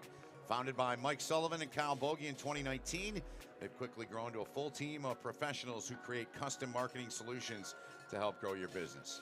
Maybe you have a great marketing department and want to get 10% better, or maybe you're a business owner who wants a marketing director without the full-time salary. It's worth visiting MakeTheTurn.com and checking out all their great examples and reviews.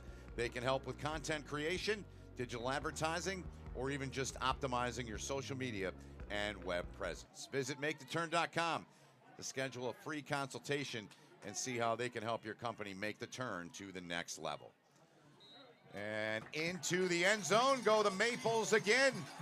With less than 3 minutes to go, they make it a 19-0 count here as they take it home and put this one in the bank. Quarterback sneak there. Kinney in again. It's been the Kinneys that have scored. 2 for Colton, 1 for Grandin.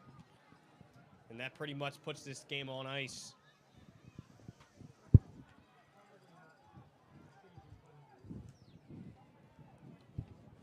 Look to make it 20-0 here. Avondale will get the ball back.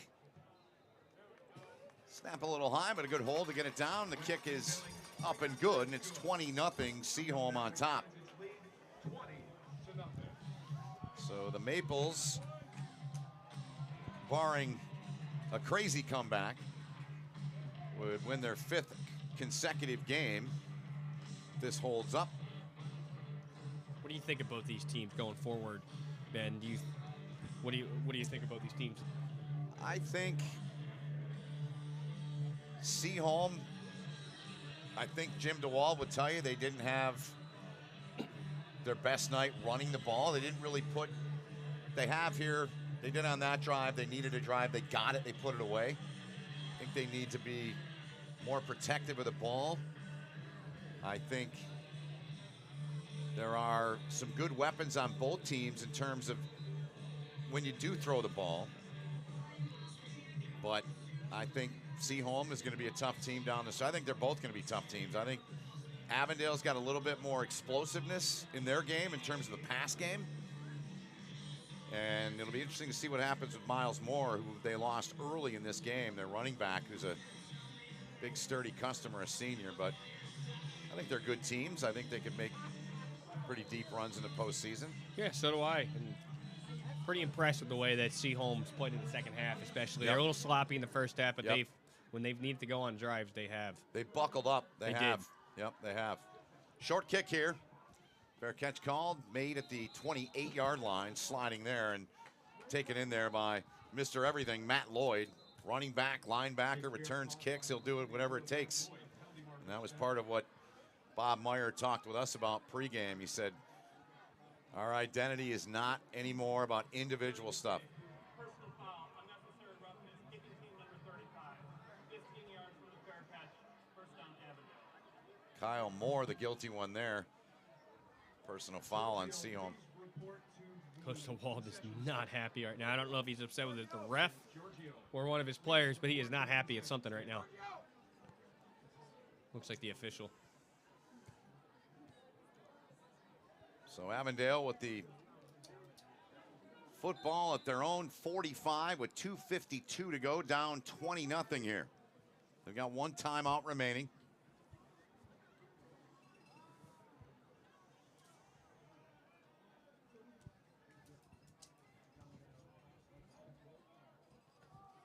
On the ground, weaving his way through there. Pretty good run there. Close to a first down. The carry that time from Marquand Robinson, the junior. First time we've called his name tonight. Coach Meyer might be starting to get his reserves in, get them some reps. Gain of 9 on the play, 2nd and 1. Looks like Herzog's out of this game. Yep.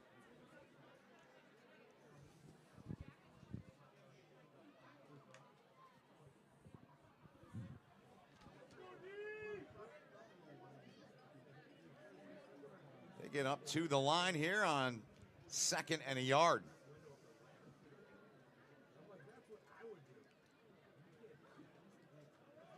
Quick handoff, same guy that had it on first down. Took the handoff there from Max Checkley. Did Marquand Robinson. Checkley, the junior, replaced, as Matt mentioned, Herzog out of the game. Under 2 minutes to go in the game. Could be a look at next year with Herzog being a senior. Could be good to get some game reps. Yeah. Any reps count, as you know, Benny. Mm-hmm. It's important. It's how you build depth, right, in football. You got to get guys into play and give them a chance, and you can get some games where it's a lopsided game, then this will be movement. This will come back 5 yards on Avondale. that's how you do it, though. Absolutely. And some nights you have a better shot at doing that than others. I think both these teams have been able to do that, and that could go, you know, forward to them. We talked earlier about down the stretch here. Each team has 3 games left in the regular season. I mean, you look at coming in, Seaholm 56-20, 48-0, 49-14, and 42-6. So they've been able to get some guys that are second and third on the depth chart in and build some depth and get them some reps if they need them later in the year when it really counts. And that's the way you do it, like you said. Check Lee's dropped. The Maples get him and take him down back at the 45-yard line. Tackle for a loss there. Yeah. Could be 1 play left in this game, and I think Coach Myers good with calling it a game. And you're still 6-1, so the whole season's right in front of them, and a couple more wins, I think he said, and they're going to host 2 playoff games. Matt Ernie in there on that play. He's been mentioned more than once here tonight. Had a good game, good push from him on that defensive line. Final 20 seconds here on 3rd and 24.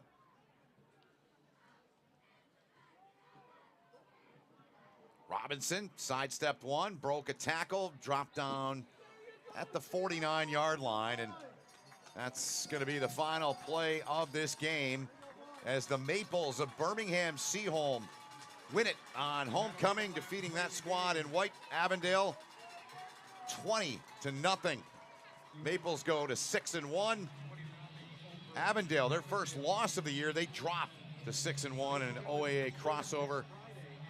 Maples in the blue division, Avondale in the gold, and the 2 teams through the handshake line as this one comes to an end. We'll step aside and come back. We'll have our G of the game, our player of the game, brought to you by G Brand, and a whole lot more right after this timeout here on the Prep. A win for Seaholm on their home field, 20-0. Be the best version of yourself. Be bold.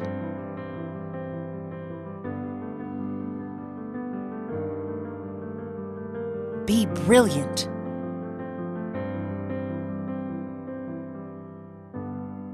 Be Birmingham.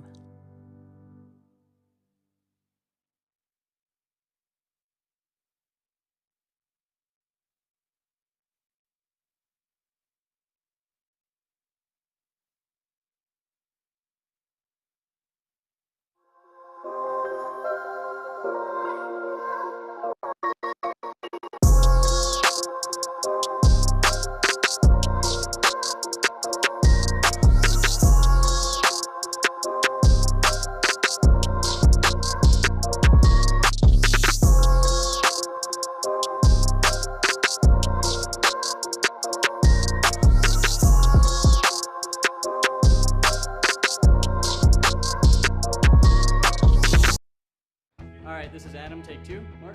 I guess. I go like this.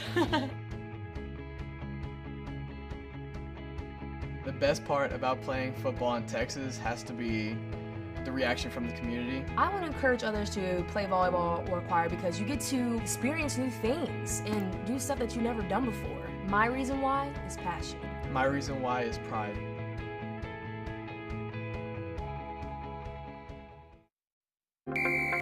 Every high school sporting event in the state of Michigan has one thing in common: officials.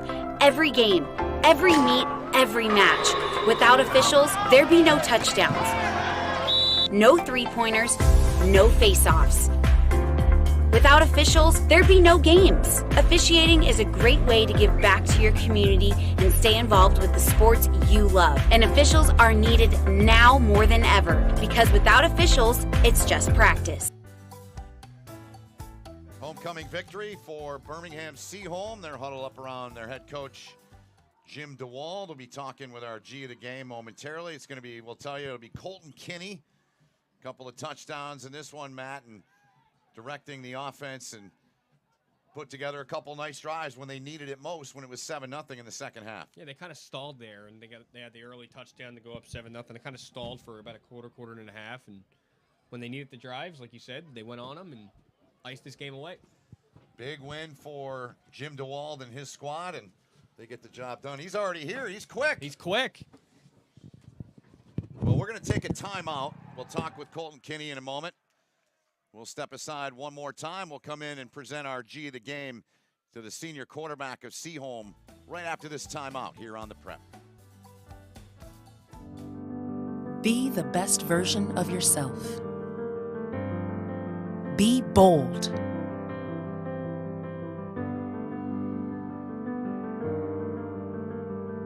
Be brilliant.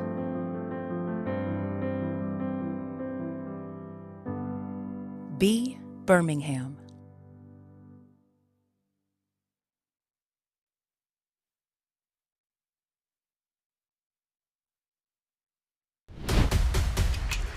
Lowering the shoulder.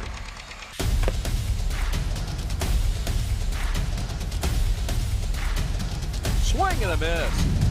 McKinley scores!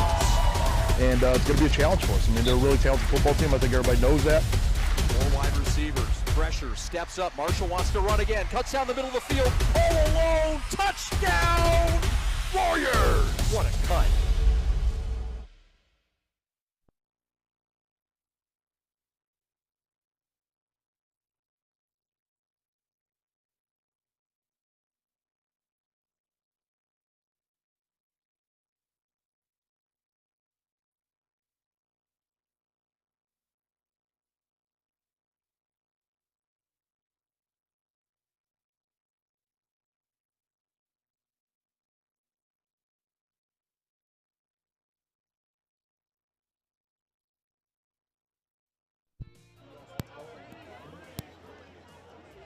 Welcome back here on the Prep, a homecoming night win for Birmingham Seaholm. They win the ball game 20-0. Welcome upstairs to the broadcast booth. Colton Kinney had a couple touchdowns. He gets a fancy hat. I'm told this is the second time you've been the G of the game here on these broadcasts. No, just pull that mic up. How's it feel to get this one? And then you get a chance to take out an undefeated team on your homecoming night. I mean, it's not much better than that. Strange kind of game, wasn't it? I mean, you guys did in the second half. I'll preface this with that. You put together a couple drives when you needed to late in the game, but neither team was able to do that. A lot of turnovers. Was that rain and that weather a big factor? Yeah, I think so. I mean, it was the first game that we really had to deal with that kind of weather, but I think by the end we handled it well and we came out with the win. That's great. And getting to know about your program a little bit this week, talking to your coach, he talked to me a lot about 2 years ago, for you, your brother, so many seniors, Emerson, all these guys that are seniors, to see where you're at now after enduring a 1-8 season. How good does it feel? I know you got work to do, but how good does it feel to this point? I mean, yeah, obviously the job's not finished, but it feels really good. I mean, the last 2 years, kind of developmental years for us. Now we're like all grown up, some could say, and we got the win. All grown up as 18-year-olds. Huh? Yeah. That's great. That's great. What's special about this team, though? Is it just that, or are there other layers to this team that makes it special, Colton? I think I think it's way deeper than it meets the eye. I think that it's our program is all about culture, and we're all friends. We're all buddies. We'll see each other in the halls, give each other high fives. We've all been like, even if it was Little League baseball or playing football in the backyard, we all kind of hung out since an early age, so we're all pretty gelled well together. So I'll leave it with this one more thing. You had to be named Kinney to score tonight. Your bro got one, so I know that's got to be a good thing, and obviously a good thing, but a proud thing for your family to see you and your brother playing through your high school years here at Seaholm. Yeah, I mean, I got my brother up here in the box coaching too, but... Really? Yeah. I didn't know that. He came through here too, but... Wow. I think what really put us through was the linemen. They really toughed it out. I mean, they don't really get much coverage at all, but you don't see what they do, and it's special what they do up there. That's great. Well, it was fun watching you and your team play. Hope we see you down the road. I think we will in a couple of weeks against Groves. Yeah. And enjoy this one. Let you get down with your team. Thanks for coming up and doing this. Thank you, sir. All right, Colton Kinney joining us here, our G of the game here tonight, and that's going to wrap it up here in a 20-0 win for Birmingham Seaholm as they take out, as Colton said, an undefeated team in Avondale. They were 6-0. They win the game 20-0. For Colton Kenny, Matt Hartman, all of our crew, everybody that helped us out, Christian Jackson, everybody downstairs, and the group, couldn't do it without them. We appreciate their work. Hope you enjoyed the broadcast here tonight on the Prep. Until next time, Ben Holden saying thanks so much for watching. We'll see you down the road with more high school football and much more right here on the Prep.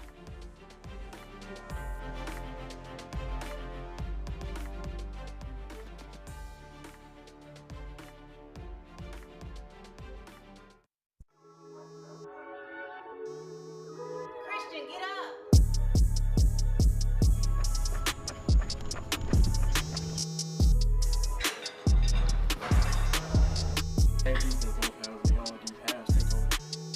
All right, game day don't start Friday. Let's get it, baby. Good job, boy. Ready, go.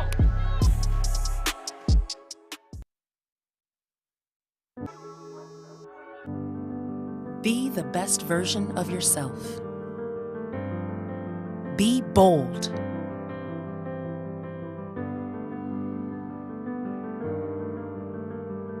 Be brilliant.